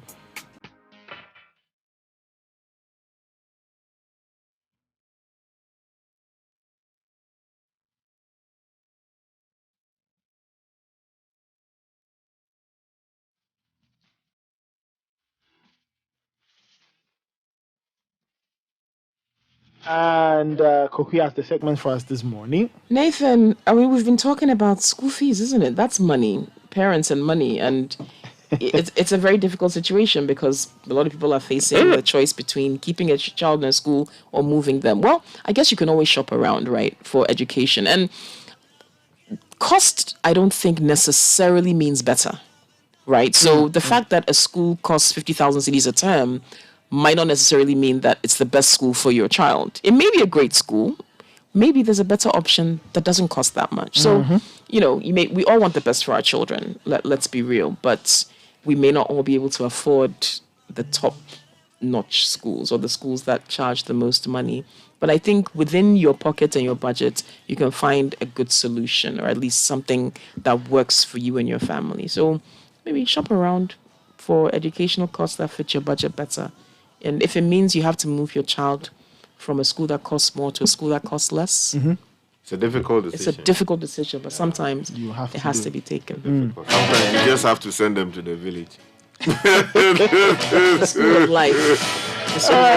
That's your money. That's a whole education. That's your money. Brought to you by CBG. CBG, we stand with you. A bank that supports you, a bank that cares for you. Hand in hand, we stand with you. So lift your head up, big dreams are waiting. We'll walk with you wherever you go. Where all your dreams are alive, CBG will make you smile. No matter we will rise with you. Your business will flourish, your name will stand out. Consolidated Bank, CBG.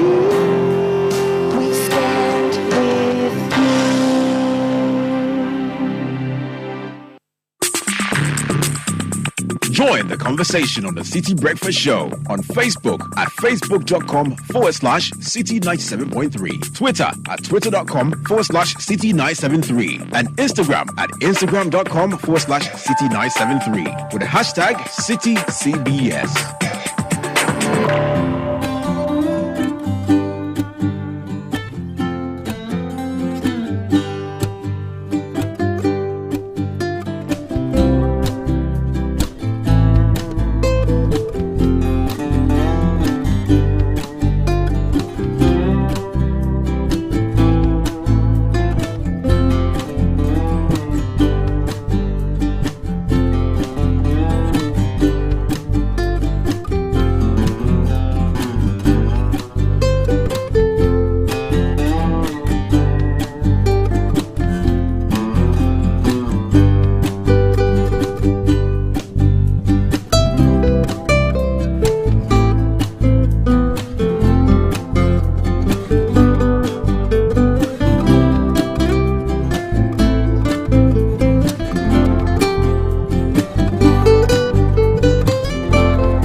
Messages are welcome on 0549986996.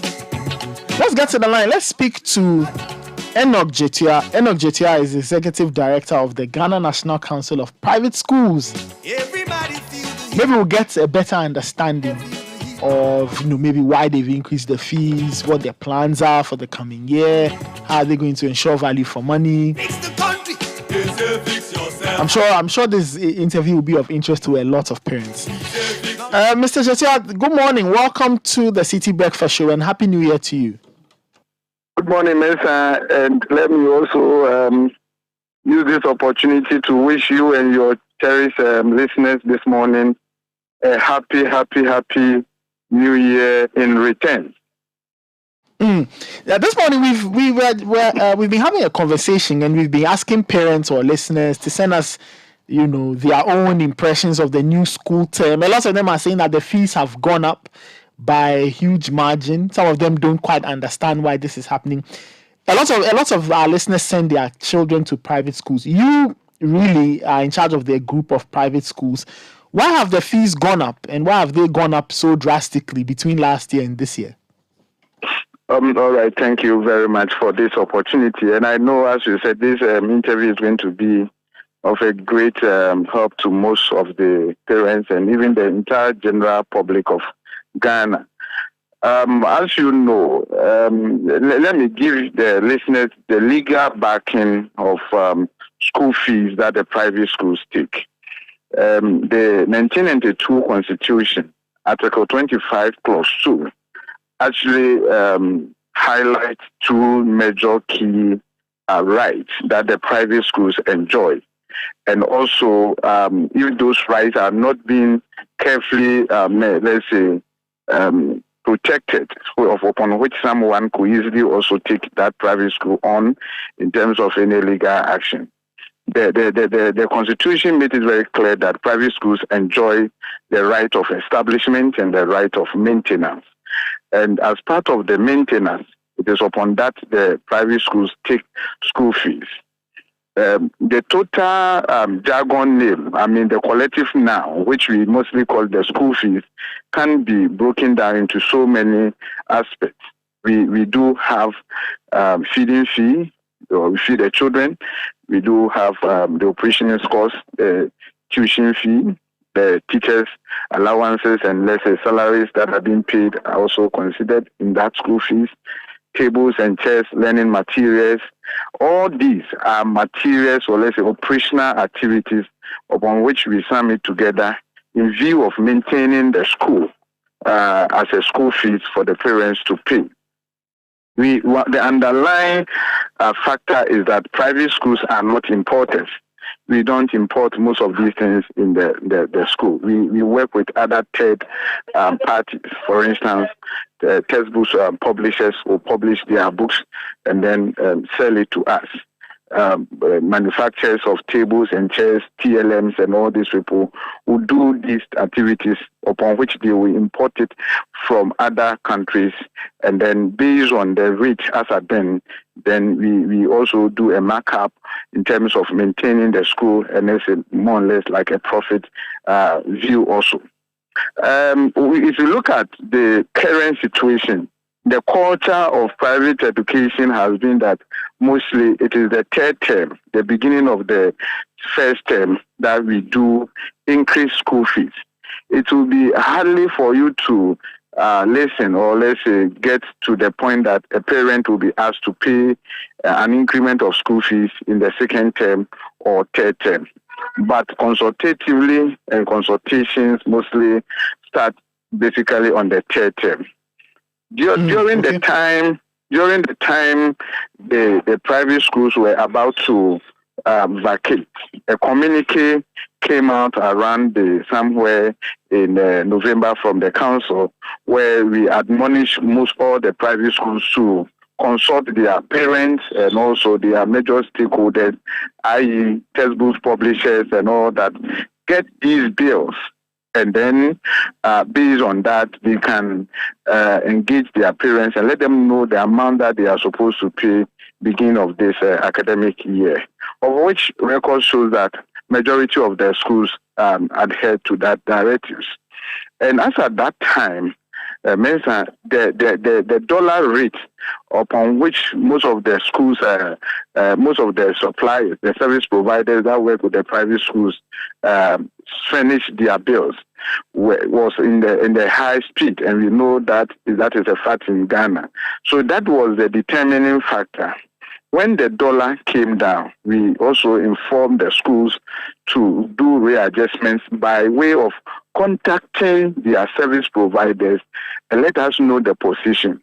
The feedback that we got from the service providers and the schools was that most of the service providers had already, let's say, ordered their materials, especially the textbooks. It is the textbook issue that has really increased the school fees, not necessarily the, let's say, the tuition fee and all other aspects, but the textbooks component, which is embedded as part of the school fees, has really, really gone up.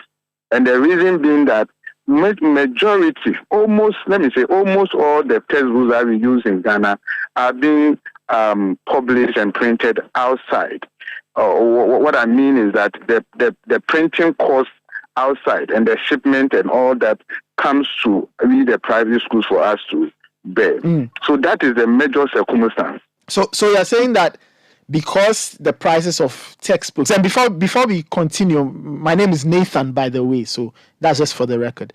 You're saying that the prices of textbooks have gone up, so that's why there's that overall effect on school fees. Is that what you're saying? Yes, that is the key, let's say, commodity upon which without it we cannot be able to run the school effectively, because the teachers need these textbooks. The children also they need the textbooks to ensure that teaching and learning takes place and effectively.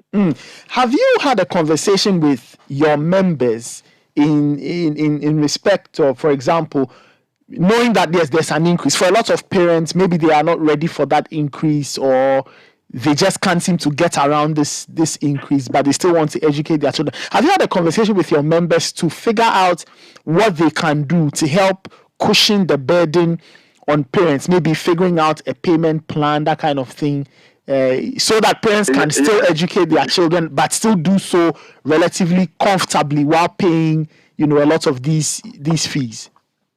Yes, we have done that kind of engagement, and we have all actually come out with through some form of negotiation that the school supposed to negotiate with their suppliers, i.e. the textbook suppliers, the furniture suppliers and all that, so that payment terms could be agreed upon. And it is based on that payment terms that will also help the parents and the school to also agree on school fees payment terms, because the money that they are collecting from the school, usually we also pay it to service providers. So if you go ahead and agree a sort of payment terms in terms of revenue generation and mobilization with the parents, and it is not something that has been agreed upon with the service providers, there will be some kind of breach of contract with the service providers, and the consequences that can come out with. So the council has even stepped in, whereby we are engaging the publishers, their associations, to agree with us by giving us extension of time and all that. But they are also coming out with other interesting conversations, whereby there will be some kind of interest and all that. But all these things are things that we are facing as a country, and it calls for innovation and a very pragmatic way. So as I'm speaking to you now, today or tomorrow, the date is tentatively fixed for today, but we know some of the members of the PTA people are traveling afar from the country.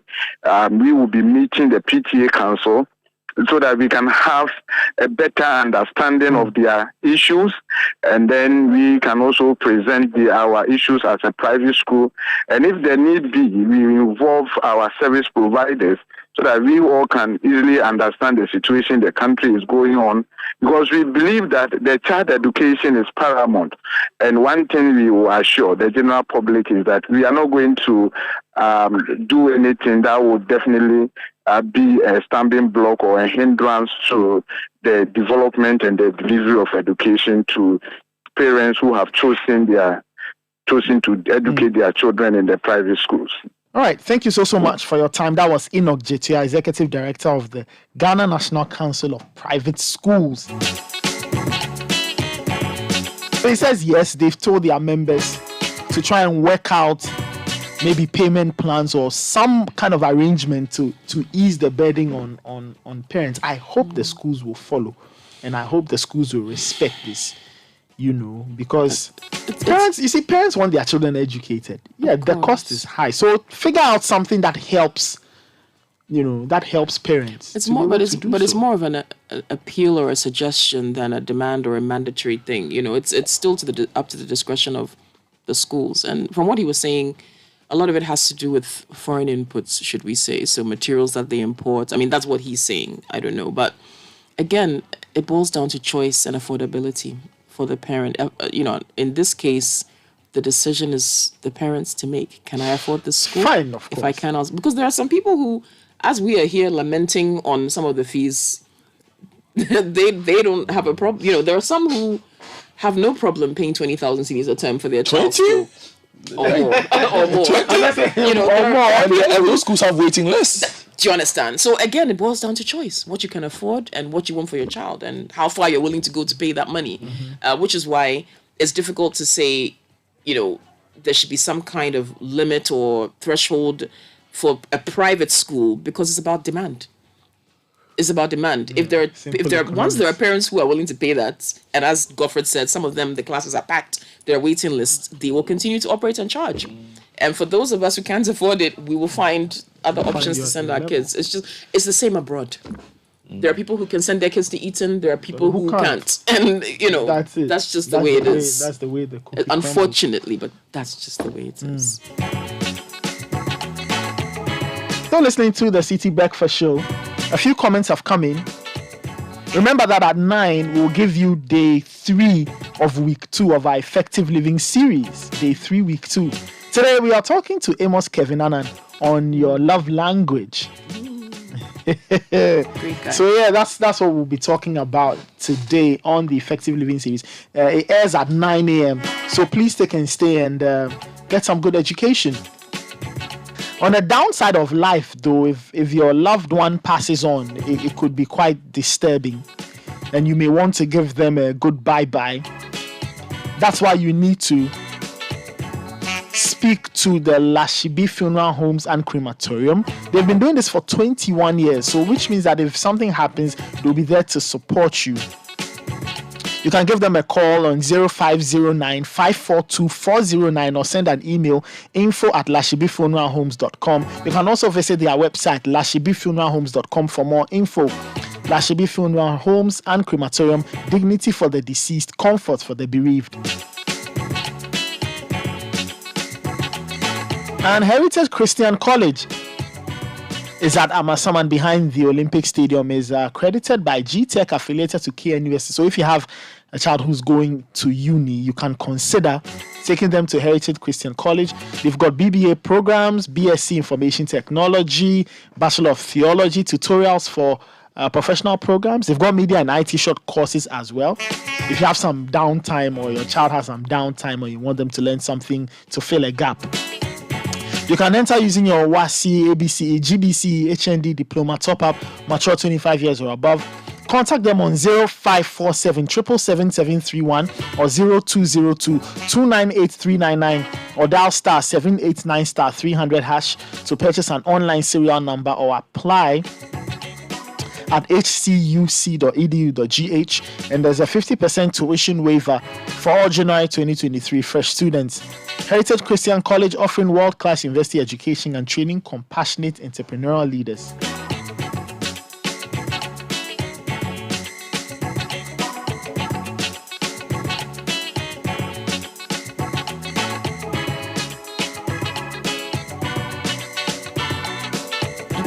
All right, let's go through some of the messages that have come in on 0549 986 996. All right. Well, Kwesi Inoyarifa says, I pay 8,500 a term for my kids aged 4 and 2. And to be honest, it's worth it because their school supports working parents. Kids get dropped off at 8 a.m. and they could leave school as late as 8 p.m. They will have their shower before being picked up. For working parents, it works. I see. So yeah, here's a parent who he has no problem with the fees of his school because he thinks it's great for him. It works for him. He can go to work, drop them off, know that they're taken care of, pick them up, and I'm sure he picks them up and takes them straight to bed because they're showered and fed and everything, Yeah. So he sees it as worth the rate. Okay, Sky is right. My mom was doing same. This is with regard to what Sky was saying about his grandmom who did everything she could to provide food, right, for her children. Good morning, City Crew. Mr. Della, I can relate to your understanding of the Lucky Dube tune. Hold on. You can only appreciate it more when you've lived it. May God bless us to bless those who sacrificed for us to have a life. This is Fanam from Mafikumasi. Okay. My father pays close to 22,000 Ghana cedis every academic year for my brother's education. This excludes feeding and bus. 7,000 Ghana cedis plus every new term and the fees keep increasing. This is Deladem from Adenta. Good morning. How come books are so expensive? In fact, in my case, the books cost more than the tuition fees. Yeah, books are quite expensive. They really are.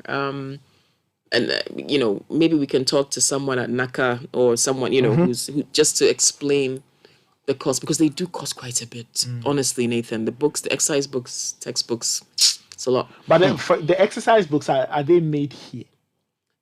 That's a good question. Or are they imported from a certain country that we No, know? are printed, yeah.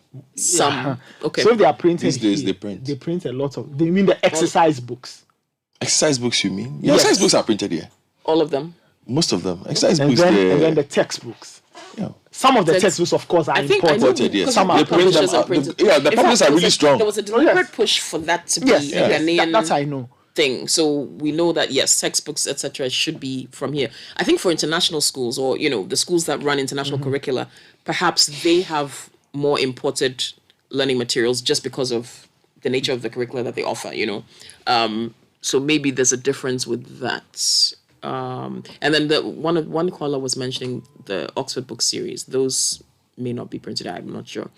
Okay, after paying 9,000 plus for school fees, I had to buy a new school bag for almost 600 Ghana cedis, only to get home to find part of the bag damaged. Listen, one of the lessons I've learned in this life, Nathan, school bag in particular, and maybe a few other things.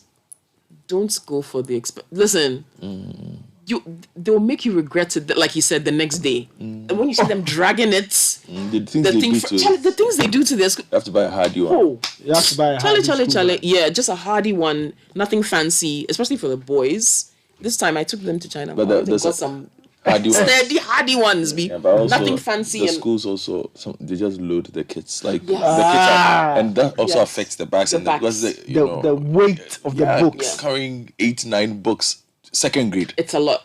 Class 2. Yeah, it's a Do lot. they use all the books in one day? Class 2. Some, yeah. 8 to And 9 remember, books. you've got for some of the subjects you have a textbook, a workbook, and an exercise book. Yeah. And that's like one subject. So if they're doing several in a day, you can imagine it adds up. I mean, you have a 6-year-old carrying that kind of weight. And then when they've got homework, then they've got to carry a lot of these books home to do the work and then carry them back. So, some of our teachers will say they should bring all their books and keep in the classroom. Then when it's homework time, they pack whichever books they come home. It's a lot too. It's a lot. They were like, oh, we should 9K. Somebody's paying 9K for 2 kids. Yeah. Oh, the fees there, they be rough. Okay. Nathan and team, I had invested in DataBank's M Fund in anticipation of paying my children's fees. I applied for redemption in this regard only to be told by DataBank that they invest my money predominantly in bonds. As a result, I cannot have access to my funds to pay the fees. I'm in a very difficult situation right now. Yeah, and I know he's not alone. That's It makes you think about the debt exchange program. Yeah, and it's affecting the a lot of people. The wide-reaching consequences and the implications. Okay, good morning, guys. I want to commend SAPS School or SAPS School for suspending fees increment for this academic year. Parents are very grateful. This is from Raz. Okay. I have my 2 kids in a private school in Dansoman. They were paying 7,500 per child last term. Do you know this school, Godfred? I have You a have suspicion? I have a feeling. He says now they're required to pay 9,600 per child. We didn't. I know the school. We didn't think twice. We've taken them out sharp. The feeding was 12 Ghana cedis per child, but now it's 22 Ghana cedis. Nanaja, I know the school. Nanaja from Dansoman. Nanaja, Dansoman, I know the school. You know. There can be only one. There can be only one. Dansoman, the school fees. Okay. There's only one. School. Okay. Evans from Oyarifa says, good morning, Nathan. First term school in January is not good crow. You have to buy Christmas things for your kids. Then in January, beginning of a new academic year, books and fees will just give you a heart attack. Oh.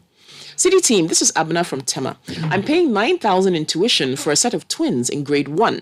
Luckily for us, they didn't increase fees this term, probably because it's their second term and the school has agreed to a payment arrangement over 2 months. But come to think of it, 9,000 for 2 kids in grade 1, no be small money. And this is without feeding. For 5. Charlie? And like she's saying, this is without feeding. And without books, I'm sure. Probably. So, and those 2 things alone, Feeding and adding. books. And she's got twins, so everything. It's a lot. It's a hard. Lot. It's hard. The education is really expensive. It's expensive. You see, and the the poor state of public schools It's not helping. is what is what is doing all this. You know, and I always tell you, I personally have a tier system. So there's first class international, second class, third class, and then because Because people there are see a certain, private school and they think every private school is there are certain private schools that are no different from public schools. schools. Yeah. But our inability to fix the public school system, is it's causing all of this. Because if the public school, the government yesterday Monday, I was at one of the public schools. I was at Dansuma 1 and 2. Yeah, in around the Nasarawa area. That's the Zongo part. I was looking at it, I was like, what is this? This is a school. This is a school. This is a school. See, and if you look at all those other ones, like the public schools, Charlie. It doesn't come close. Charlie. And it's like this one doesn't even discriminate. So, abroad, like sometimes you get people who live in a particular district and they want to take their kids to another district because it's better. The public schools there are better because it's free and so they may live here, but they may find someone who lives or a relative or someone who lives in a better district and say, okay, I'll swap. Say that I'll use your address so my child can go to school there. But here, all the public is like whether you're in Kwabinya or Dansoma or Kadeshu, it's like the same. But I don't get how the same they've allowed this man, because I remember back in the day they used to have some of the good public schools. I think State Experimental used to be good. Mofatru, I don't know if Mofatru was state owned at the time, but State Experimental was a really good school. Even you have the Model Nursery School here. It's a really good place. The Model Nursery. That's where I think it's state. They've trained the one teachers. that's The one just that are rich. Northridge, yeah. But I also think we went through a phase where, the perpetuation of Saito and what Saito means. It's like governments themselves have gotten into that mental phase where they also look at public schools like schools for the poor. Yes. Yes. That is how even governments treat public schools. It's school for the poor. So they don't pay as much attention to infrastructure, to maintenance, to what is, because like public schools, they're not supposed to have the best of things, I'm saying, but they're supposed to be standards for public schools. But if you look at the I've seen Dansuma 1 and 2. I've seen, we have Okpoti, we have Adioko. I've seen the one at Mprobinia, Matters of Uganda. Charlie, you look at some of them, really bad. Meanwhile, I'll give you a typical example of a government school that wasn't really run like a government. Ministry of Health, the one at Kolebu. Really ran well, because I think it's run by the Kolebu Hospital. Also, it's a public school. Okay, so if they don't fix the public schools, this is what is going to happen. We are going to pay, because that's what the private schools, they are providing things. Yes. But the education people really, really need to fix the public school system. Everybody, because then I would wake up, and if I wanted to send Kiona to a public school, I'm walking 3 minutes down the road. There are schools. Simplify life for so many people. If there were good That's ones. what it's supposed to be. Every community has a standard public school that meets standard needs. Do you understand? That's become a luxury to educate your child. There are no public schools that meet any needs. All right, still listening to the City Breakfast Show. Coming up next is the Effective Living series. Like I said, is day 3 of week 2. Week 2, we are focusing on emotional and mental health imperatives for 2023. And it's live on the City Breakfast Show every day between Monday and Thursday, actually. And on Breakfast Daily on City TV from 9:30 a.m. And the Effective Living series is sponsored by Enterprise Insurance and Hallmark Freight and Logistics Ghana Limited. This is the City Breakfast Show, the city's biggest conversation. Freight forwarding just got easier. Say goodbye to the days of excuses and disappointments with Hallmark Freight and Logistics Ghana Limited. Our attention to detail prevents customers from ever having to pay demurrage. Our quality and cost-effective services include ocean freight, air freight, customs clearance, logistics, warehousing, project cargo, ex-works, haulage, break bulk, and courier services. Trust us to get your goods from any part of the world delivered to you at your convenience. Have your air freight delivered in less than 24 hours. sea freight in less than 48 hours, and land freight in just 4 hours. Visit our offices on the 4th floor of Allied Heights, Abelempe, or Cargo Village Airport. Call us today on 0302 915 335 or 0501 471 599 or visit our website hallmarkfreightgh.org. Hallmark Freight and Logistics, your trusted and reliable partner.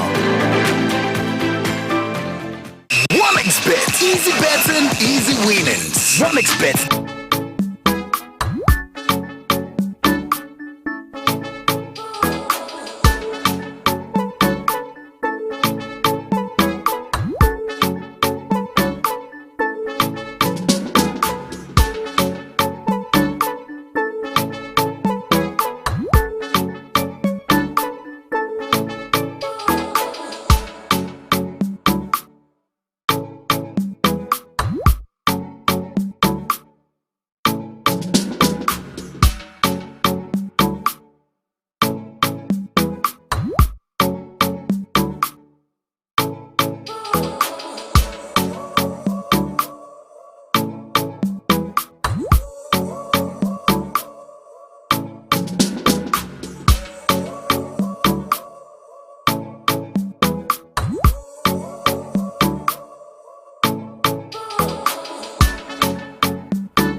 of our Effective Living Series 2023.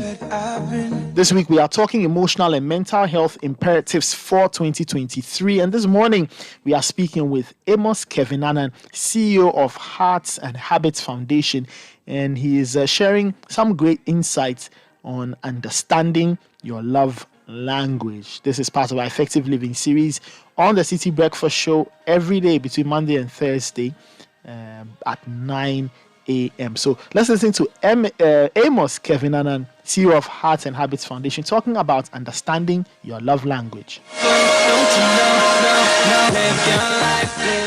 Welcome to another edition of your Effective Living Series, which is on City TV and City FM for 2023. We call it the 2023 Starter Pack. This week we're focusing on emotional and mental health imperatives. And today we'll be zeroing in on the topic, understanding the love languages.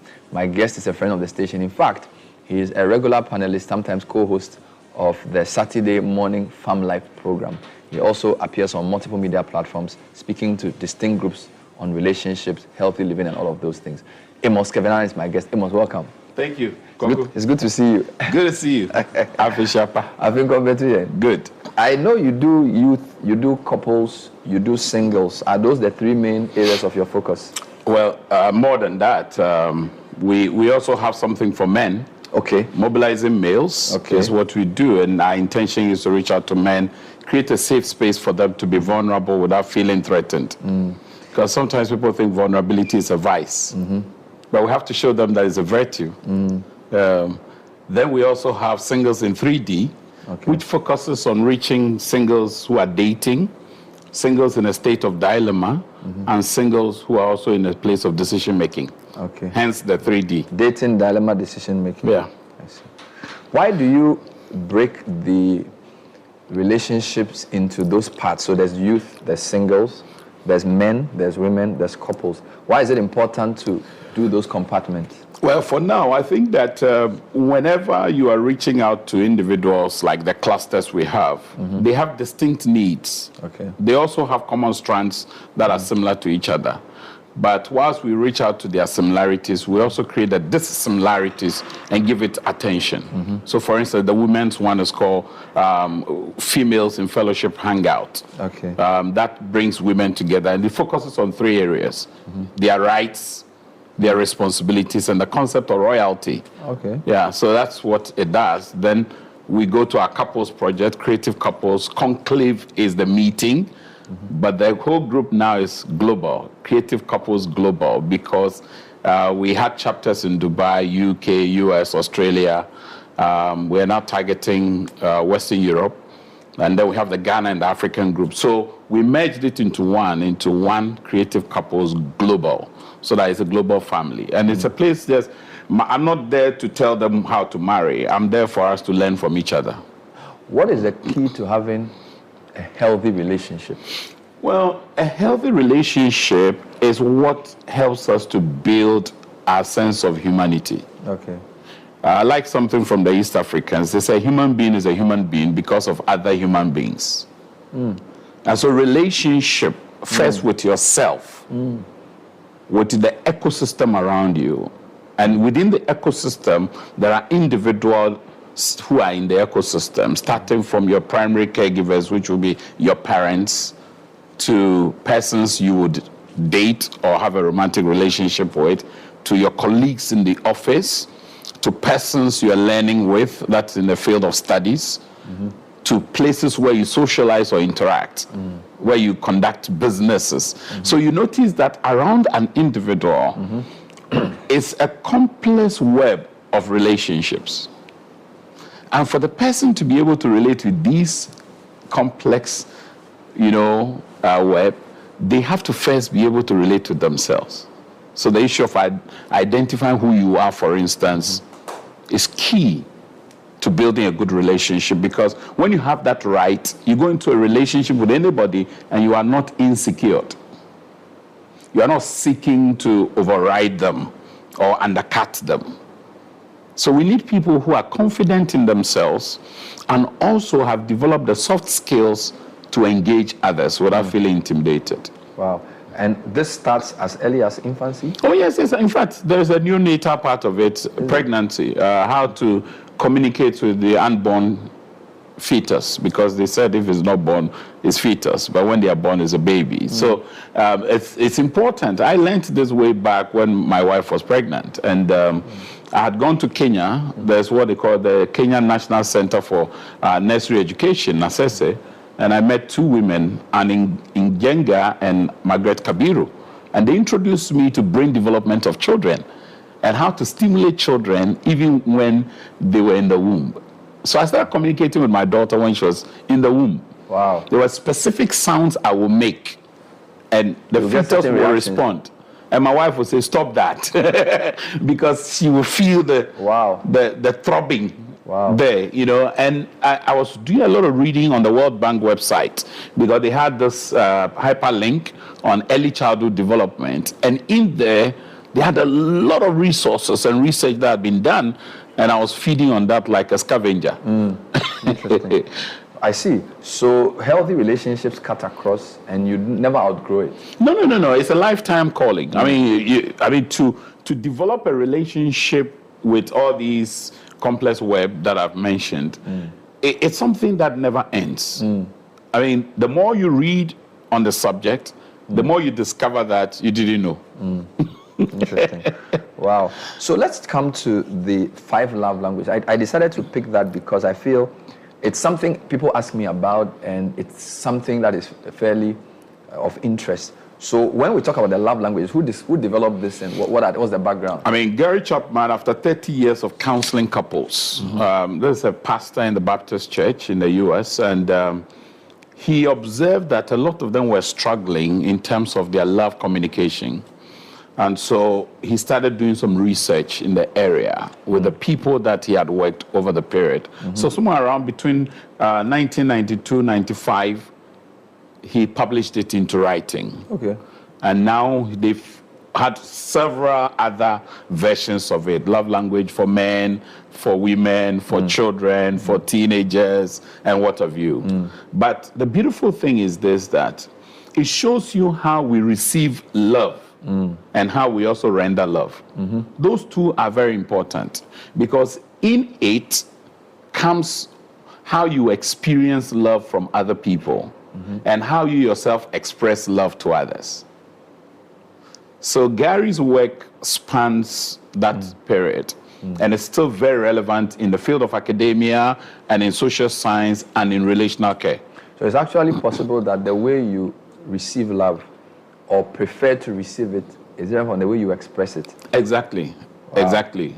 But more than ever, you would also notice that there is a correlation between how you show people how much you love them and how you expect them to love you. It's like personality types. Nobody is a pure breed.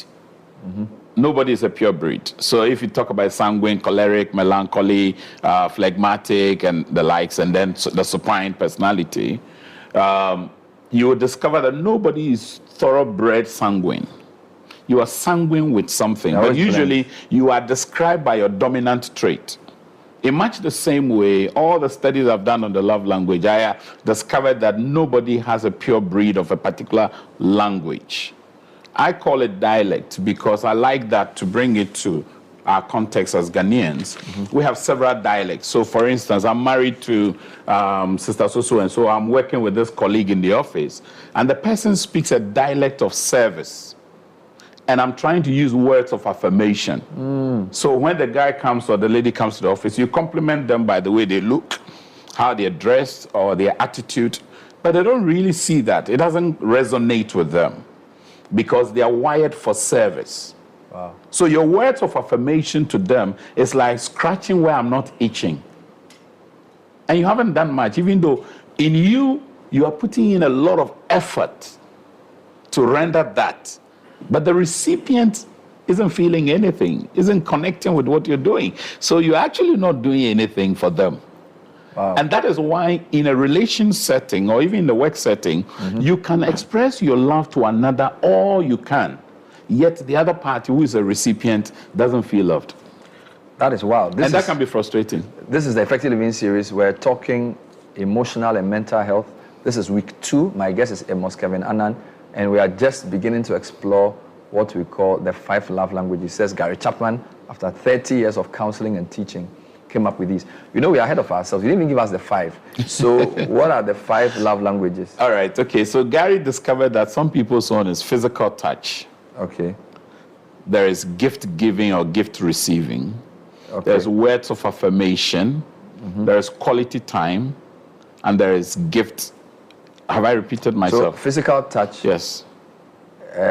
Gift giving. Gift giving. Service. Words the of last one is affirmation, service. quality time, and service. Service, yeah. So let's go through one by one. Physical touch, I think we all know what that means. Well, it means more than that. Because there's a touch and there's a touch. Okay. When it comes to touch, there is an abusive touch. Okay. There is exploitative touch. Okay. And there is romantic touch. Okay. So the people whose love language is physical touch, which touch are they talking about? They're talking about touch that does not threaten them. Doesn't threaten them. It doesn't produce discomfort in them. But they are very physical. They're very physical. They're very huggy. Like my 2 daughters. I have 2 daughters. The older one is not huggy. The younger one can hug you 100 times a day. So clearly that's one of her love languages. Yeah, it is. You know, the older one, she's comfortable with service. So, I need this, daddy. Get it for me. So service, what does service mean in this Service context? is rendering, you know, being there for people, serving them, supplying their needs, making sure that whatever it is that makes them So comfortable. you solve problems You for solve them. problems. Not necessarily solving their problems, but meeting needs. Meeting needs. That require you to serve. So for instance, running errands. You go to campuses, very common. Well, whilst I was at Pentecost University, where I served for 15 years as the university's counselor, I mean, there you find students running errands for others, doing photocopies, binding stuff for you, and they will never tell you you're looking good. And yet they do everything to make sure that your life is livable. That's what a person whose love language is service does. Wow. They can run around for you the whole day without telling you one word of you're looking good. Making sure you're comfortable. So don't expect verbal compliments from No. Such a person, they're weak in that area because that's not their strength. It's not that they can't do it, or they can do it when it is that they're brought to a place of awareness. So that they consciously would also add that to how they interact with other people. Otherwise, all they would do is service. And then the people you want to serve may actually not need you to serve. They need you to say something. Wow. So service is great. Then you spoke about gift giving. Gift receiving. Gift giving, gift receiving. You see, for instance, a person who is gift giving, when you have special occasions, they take note of it. And what they do is they will send you a card, send you a WhatsApp, send you an emoji, something that shows that they've given you something. Others will buy you tangible gifts from the least expensive to the most expensive. For them, it's not so much the cost, it's the thought that they have about you. That they want to give Bernard this shirt. They've watched over a period, they say, oh, Bernard appears on TV. So a person who is a giver in that area, a gift giver, would buy you something that they know would add to your stock of apparel or outfit for your work. That's what they would do. They can also take you on an outing just to buy something for you, not necessarily to have a conversation, because they don't tend to want to have a conversation. They just want to give you something. If you're not careful, you think that they're trying to buy you off. That's the threat with that. The other one is also that sometimes they can give you something you don't need. I mean, and the interesting thing with gifts is this, that anytime you receive a gift, the giver is actually part of the gift. Okay. And how you handle the gift is crucial because it sends signals to them as to whether you value it them. or you don't value it. So if you mistreat their gift, they may interpret it to mean you don't like them. You don't regard it well. I mean, for instance, and if they give you a gift and you have never used it, they will ask you. I mean, I remember some people gave me cloth, wooden cloth, some time back. I don't see you wear it on TV. Where is the cloth? So they ask me, don't you like it? Haven't you sewn it? don't you have anybody to sew it for you? So I noticed that they were worried that I haven't used it. So I had to find a place nice way. and wore it. Took a photo and sent it to them. At least I've done that. Wow. You know? So that's gift giving. So the giver interprets both your use of the gift as a treatment of themselves because they give themselves as well. Yeah. That's very powerful. The gift and the giver are together. That's wild. Let's come to words of affirmation. Words of affirmation. These are persons who use words to validate you. They tell you how much you're worth through the things they say. So they are very mindful of hurting words. So they stay away from that. They use compliments. They use words that actually gives you like a push. They're nudging you forward with praise. But see, they are also prone to potential flattery. And when you have somebody like me who has a philosophical view that says flattery is hatred in disguise. Hey, that's your philosophy. Yeah, it's one of my philosophies. You know, so when a person is not giving to words of affirmation, you compliment them, their first drift is to suspicion. What is it that the person is looking for? Why is he saying this? Why are they saying this? So skepticism takes the lot of people who are not giving to affirmation. Wow. But people who are giving to words of affirmation, they say it to you quite often. And once you hear them repeatedly saying good things, oh, you're looking good, or you're a smart person, or you know how to solve this issue. If you're looking for someone who can fix this thing in the office, talk to Bernard. If you want somebody who can write well, talk to so and so. You know, that person has found out who is suited for what. And they use words. They're very strong with words. But the strength of their words is not to hurt.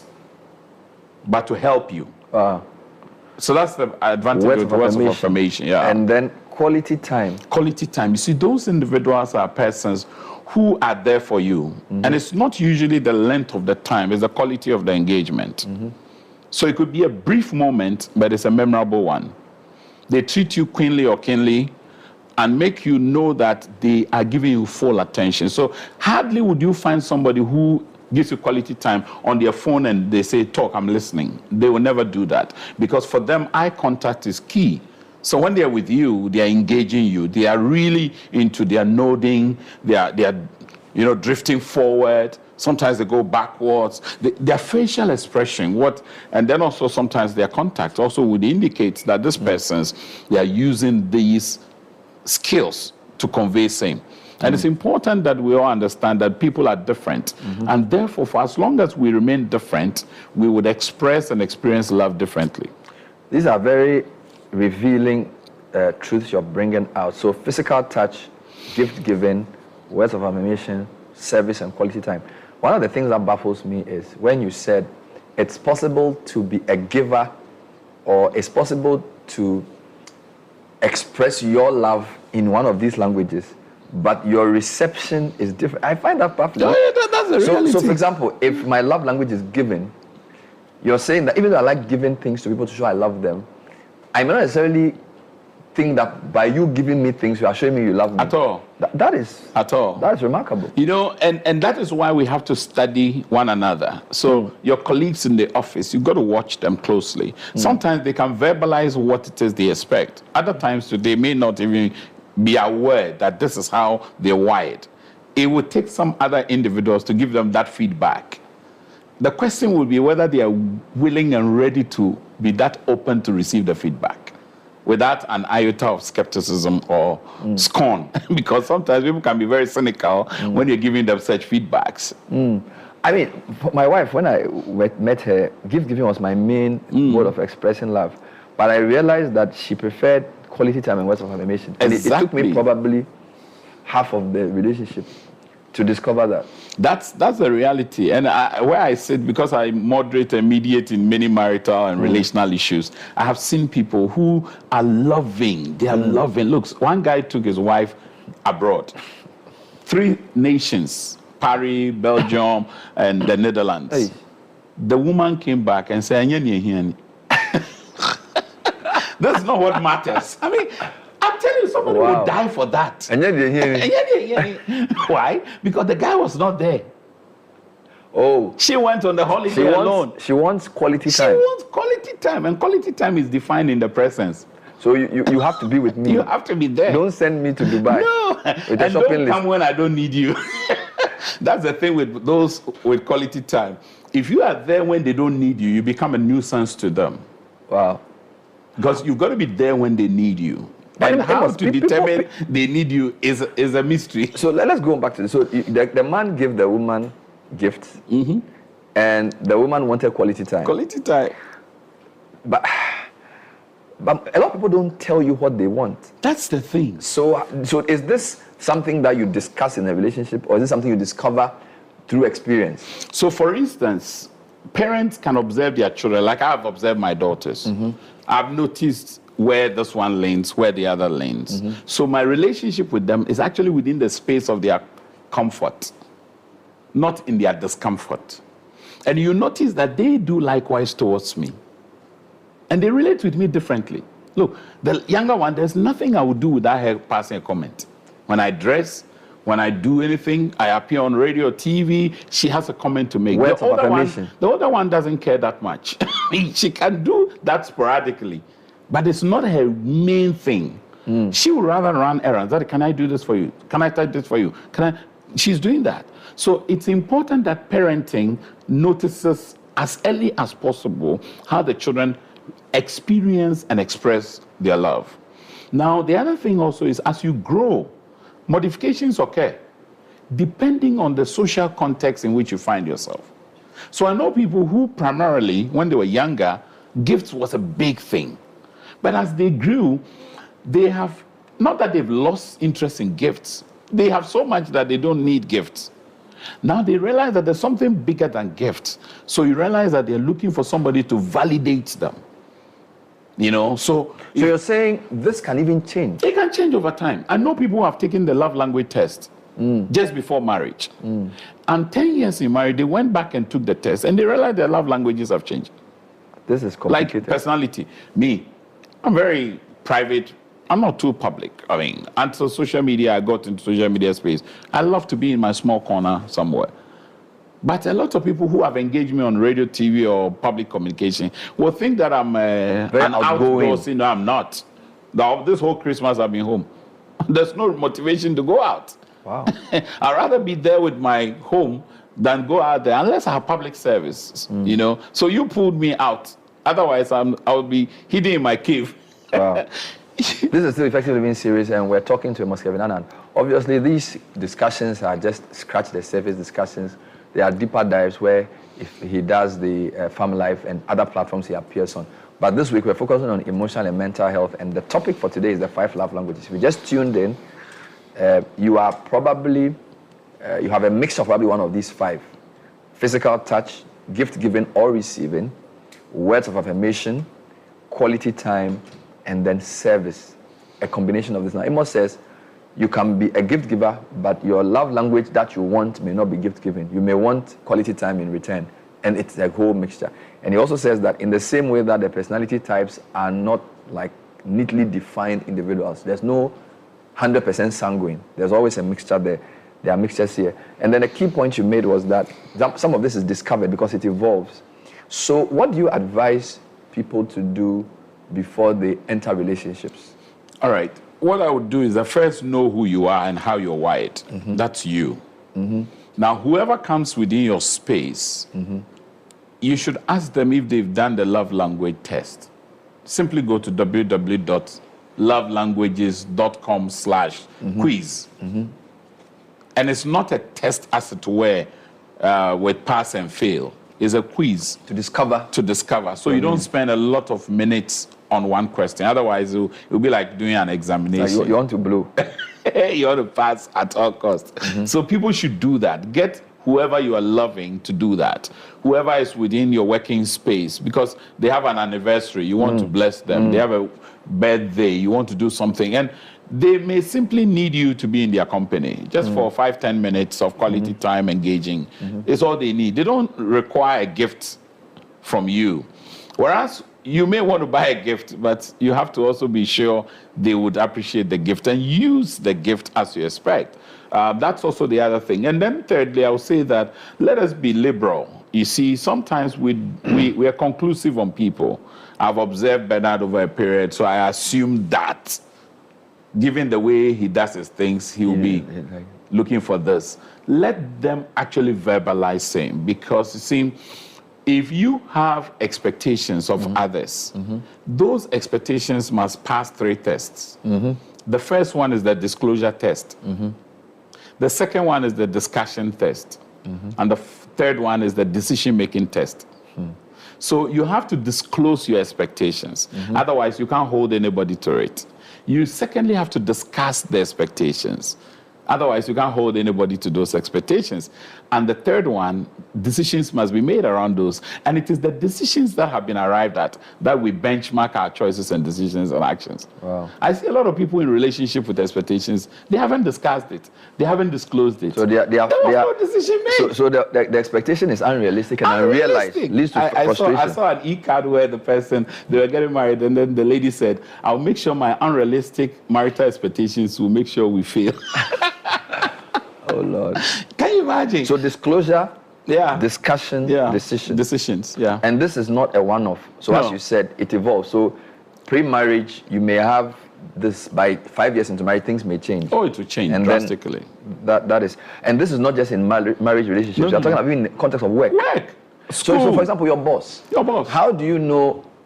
I mean, so maybe your boss thinks that your presence is work. So every day you have to be there. Yeah. So if you leave the office frequently, it's like, this guy's not serious. Yeah, you say you are not serious. Meanwhile, you are doing a lot of work. You have to tie it in. And the interesting thing with this love language things, you also have to tie it in with their personality type. So for instance, a choleric boss want to see KPIs achieved. He's not going to shower praise on you. When a choleric boss is late for work, when he enters, he just waves at everybody and goes to work. A sanguine boss, on the other hand, was late, mindful of being late, because they don't want to lose relationships. Unlike the choleric. Cholerics don't care losing a relationship as long as they get the work done. So they can literally step on you to achieve their targets. The sanguine is afraid of losing people, and therefore, even when it hurts, they want to look nice. So he will stop and greet everybody on his way. Whilst he's late. He's late to work. But under no circumstance would a choleric do that. Where do you talk about these things? What's your next program? Well, I mean, the next program is in April. We're taking couples to Jirapa. Nice. We decided to take them away from the mini seminars and all that. So we're focusing on 3 things. The first one is sex. The second one is we're looking at... I guess everything starts with S. For you, everything must be the same. So DDD, everything is the same. Definitely. You know, so we are looking at sex, we are looking at spiced up relationship, and we are looking at safari. So that's for the... We are going to Cozy Hills Hotel. In April. AKA Jirapa, Dubai. Fantastic. And I'm sure you do other things that we'll get to hear off on the show. Yeah, always definitely. great talking to you. Amos Kevin Annan. I mean, what do you call him? I think he's my pocket relationship expert.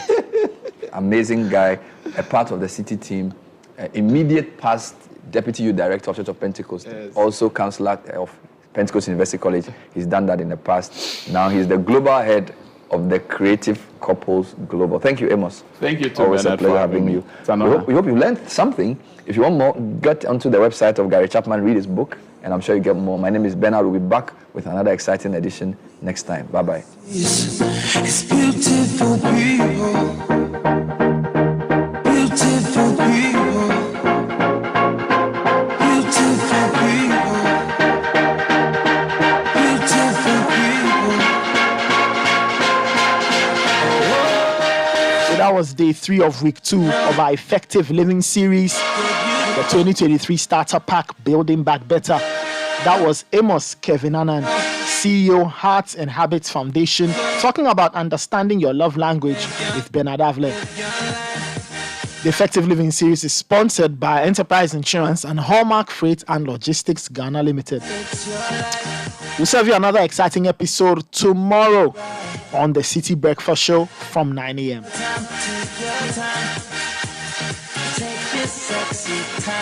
We'll have a conversation with the Ghana AIDS Commission.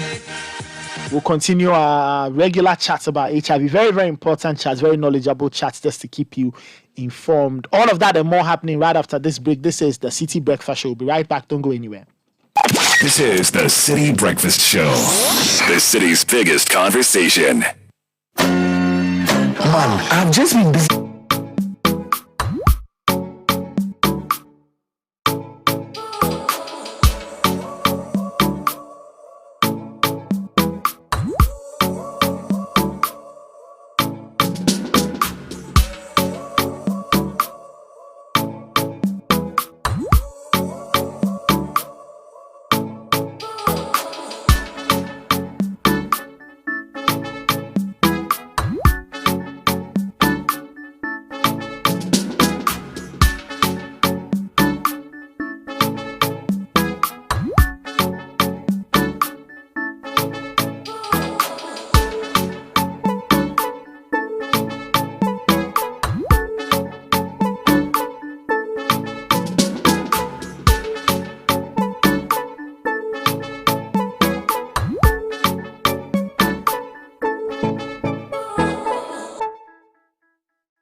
good topic, I think, because it gets people thinking as you're going into the year, protecting yourself. And so today's topic is on HIV prevention, isn't it? Yes, it is. Yeah. We've been joined by Dr. Fred Nanapoku, who is Director of Technical Services at the Ghana AIDS Commission. Doc, good morning. Welcome to the City Breakfast Show. Good morning. How are you doing? Happy New Year. Happy New Year too. I'm alive. Great. Aren't we all? Yeah, aren't we all? We are wonderful. Let's talk about HIV prevention. I think it's a great way to start. When we say HIV prevention, what are we talking about, and what goes into this broad topic called HIV prevention? Right. You know, HIV is an infectious disease, and then there are several ways in which it can be transmitted that is passed on from one infected person to the other.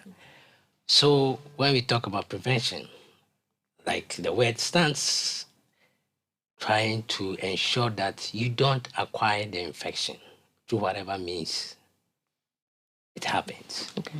So there are several broad areas or broad activities or prevention methods that can be applied and to ensure that you as an individual do not become infected, or a person who is infected does not transmit the infection to another person.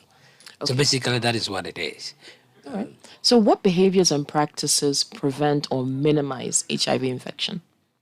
Right. So because HIV it's a lifestyle disease, basically you acquire it through behaviors, as you have rightly said. So we understand the mode of transmission, how it is transmitted, and adapt practices that will curtail the transmission process. So in general, we try to group these prevention strategies or modalities into three categories. Okay.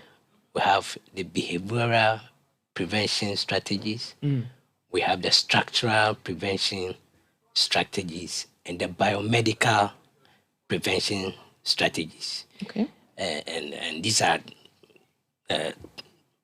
scientific terms, but I mean, like, they can be broken down into simpler languages. So just break each category down for us quickly. There's behavioral, based on the modes of transmission. We know that it is through sex, basically 80%.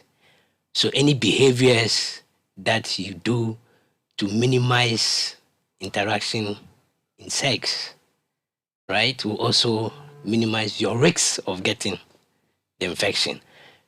Abstinence, reduction in number of sexual partners, right? Preventing yourself from engaging in some sexual acts.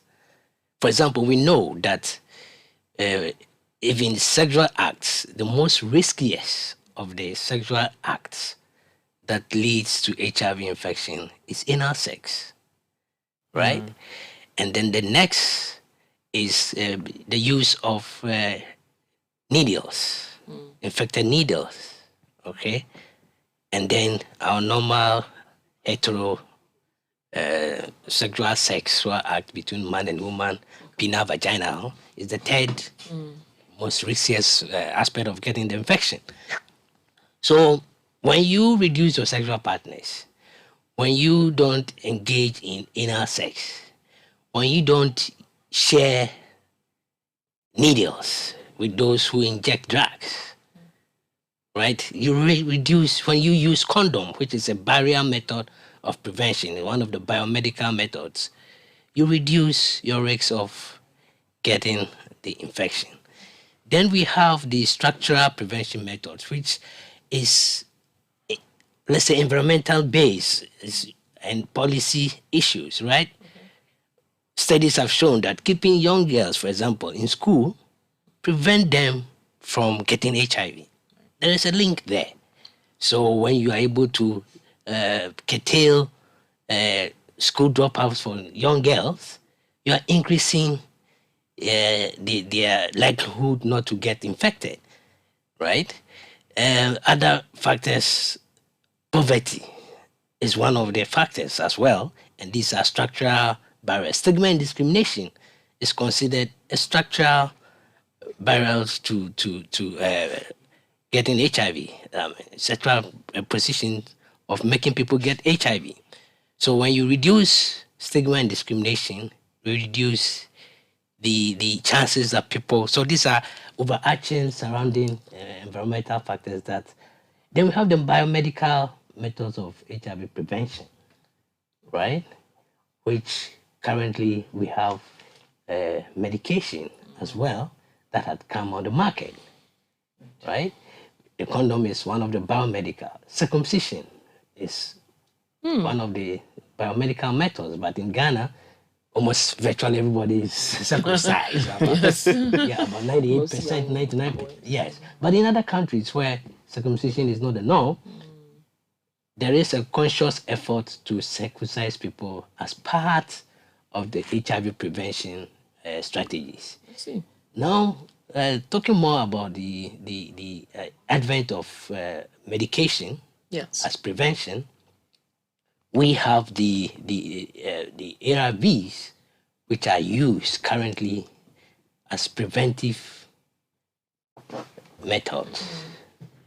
Prophylaxis, we call it pre-exposure prophylaxis. Before you become exposed to the virus, you know you are going to have an interaction that is a high-risk interaction.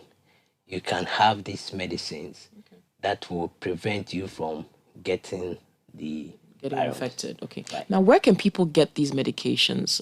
For instance, the PrEP that you talked about. Right. So the PrEPs are available in ART centers.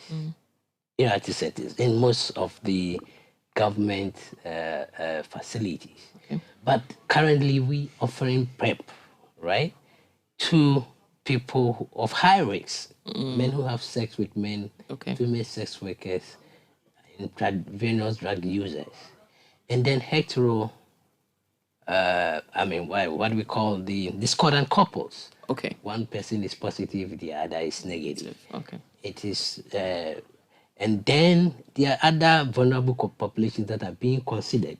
So the most important, if you want that, is when you go to these facilities, ART centers, right, you will be assessed as to your eligibility for PrEP, because it's not everybody who is eligible for the PrEP. Okay. Yeah. Okay, great. Are there medications that one can take? Okay. So where can these medications be obtained? Yes, like I have indicated, mostly we get them from our ART centers, antiretroviral centers, and even currently, there is the advent of injectable PrEP. These ones I'm talking about, it's mostly the oral PrEP. Like you take Daraprim to prevent malaria and other things. That is the concept behind these PrEP medications. And now we're getting the injectables on the market. It's over in some countries, and we're also trying to get them in Ghana, where you inject once every 2 months. Okay. For example, we have Kabla, cabotegravir, injectable, and things like that. Then we have also on the market currently the vaginal ring. You know, we used to use, I remember, when we were all growing up, we have these foaming tablets that we use to prevent pregnancy. And it has spermicides that when a lady inserts into her private parts, it kind of kills the sperms that are released during an intercourse. So the foaming tablet. So that principle is what is being used sort of in the current innovations that we have, the vaginal ring, right? And this is a silicone-based ring that is also inserted, it's impregnated with antiretroviral medications. And so when you have sex, it kind of prevents the transmission if the person has. Interesting. And it's also on the market, and I'm sure pretty shortly we'll get it in our place. Yeah. What about costs associated with these medications? Do people have to pay for them? There's no free lunch, but but basically, antiretrovirals to prevent or to treat HIV is free everywhere. PrEP currently is also free. Okay. Vagina ring, we haven't started, but I'm sure there will be a cost to it. In fact, there's cost to it outside and other places, so we get it. But basically, the antiretrovirals that are used for treatment and for PrEP are free. Okay. Mm. And are there any side effects from these medications that people should be aware of? Well, not really.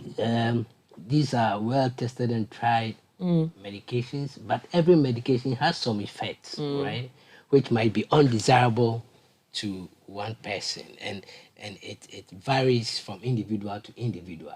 But mainly what have been observed is this normal nausea, feeling of kind of uneasy, a little feeling of for vomiting and all that, and they are tolerable, okay.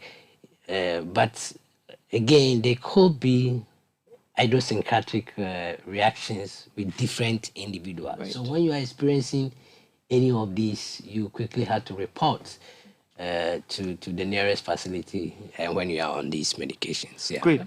Just final words. I mean, as we wrap up, final words to our listeners out there. You know, we've been talking about HIV prevention. What will be your final words? Yes, my word for now is that we all need to prevent ourselves. Is you have to create a conscious effort and tell yourself that I'm not getting HIV, because when you get it, because it doesn't manifest immediately, you might think you are free of it, but there are practices and lifestyles that reduces your risk of getting it. So when you engage in these lifestyle risk reduction behaviors, then you can assure yourselves you are not getting HIV. So we have to make a conscious effort.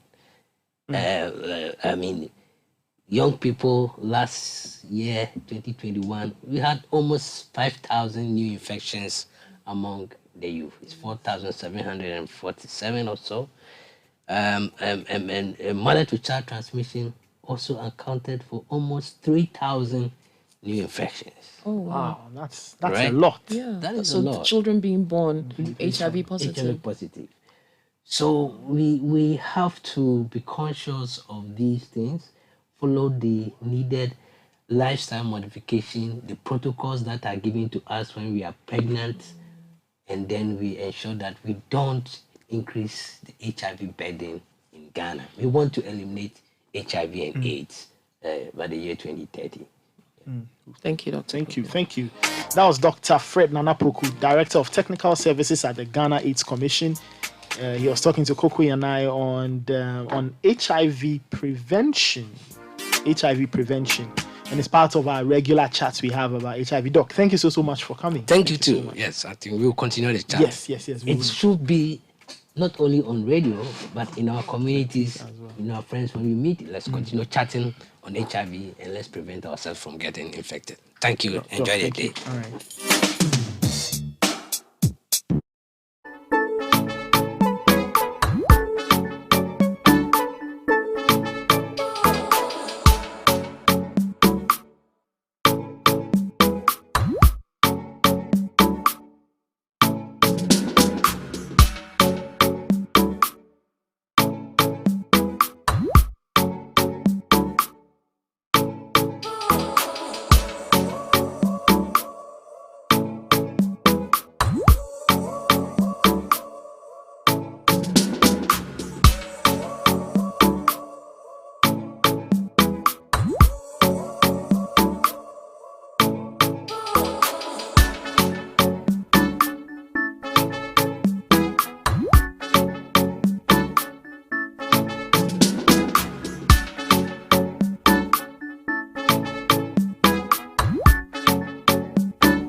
people saying? Well, here's one listener who says, unfortunately, most of these high-ranked schools in the country are all expensive. And there's a reason why that is so. It's because they provide the best educational experience, infrastructure, and amenities. In that case, I have no other option than to take my children to such schools, no matter the cost, if I can afford. So it is what it is. It's value for money. Okay? Good morning, City. My child is attending Marina Nursery School, Kolegono. I paid 1,075 cedis last term, only for them to send me a new bill of 1,610 cedis, which is a 50% increment for a KG1 child. KG1? KG1, yes. Okay. School reopens and parents are just supposed to be doing magic. Crazy fees, feeding, transport, snacks. Then you come to AU Day costume. It's true. Ballet costumes, cartoon character costumes. What's cra? Oh, If you have a special child, then you have to multiply these costs by 6. God save parents. This is Sami in Adenta, New Legon. Wow. All right. Echo says, I was paying 9,600 each for my kids. 2 girls. I have moved them. Quick. Okay.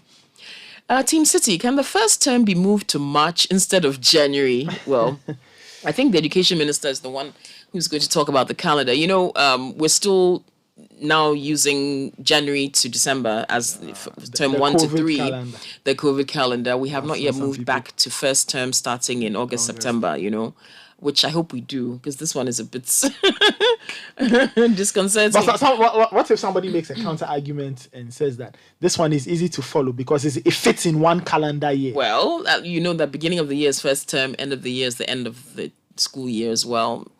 I guess it does. That's a counter argument like somebody will make. Every year. No fair, no. So it's like beginning of year, beginning of term, beginning everything. You've got to pay so much. Then end of year, well, that's Christmas, holiday too, you know. And then you start again. I guess there are arguments for and against, Nathan. But it doesn't align with the other schools. So like, you know, if you've got kids in maybe senior high, they may be on a different thing, and then the basic is on a different... everything has to just be in line. I mean, that's what I'm saying. Make it easy for us. Okay.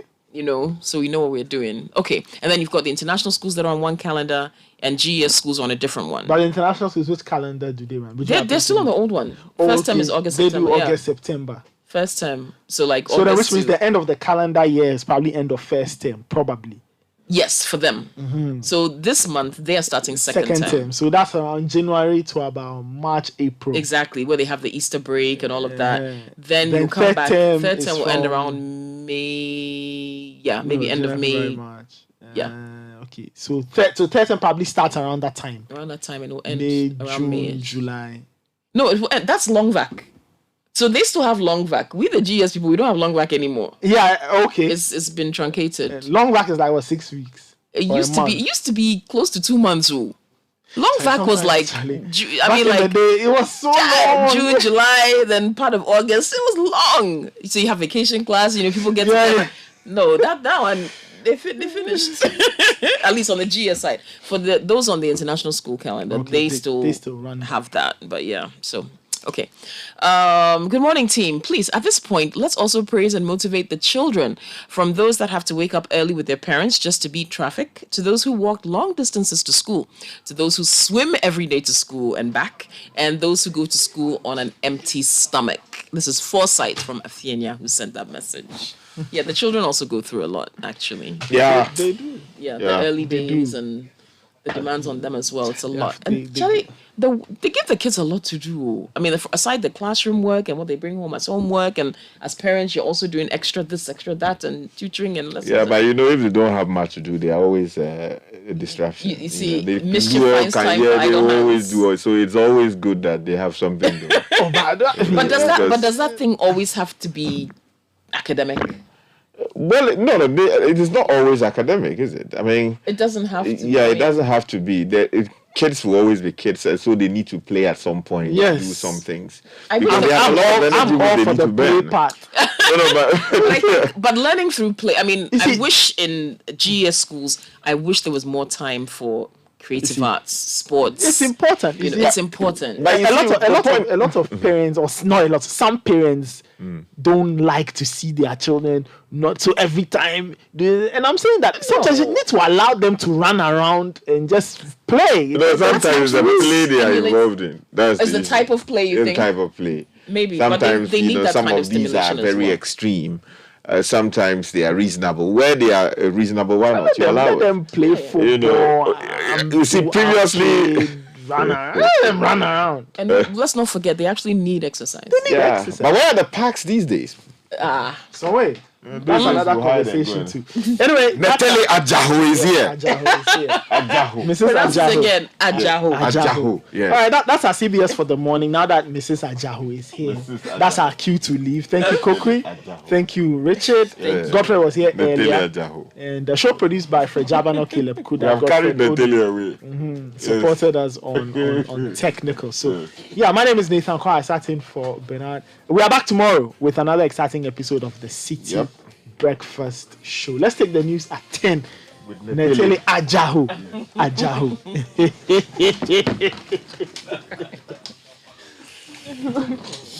Coming up in City News at 10, minority in power.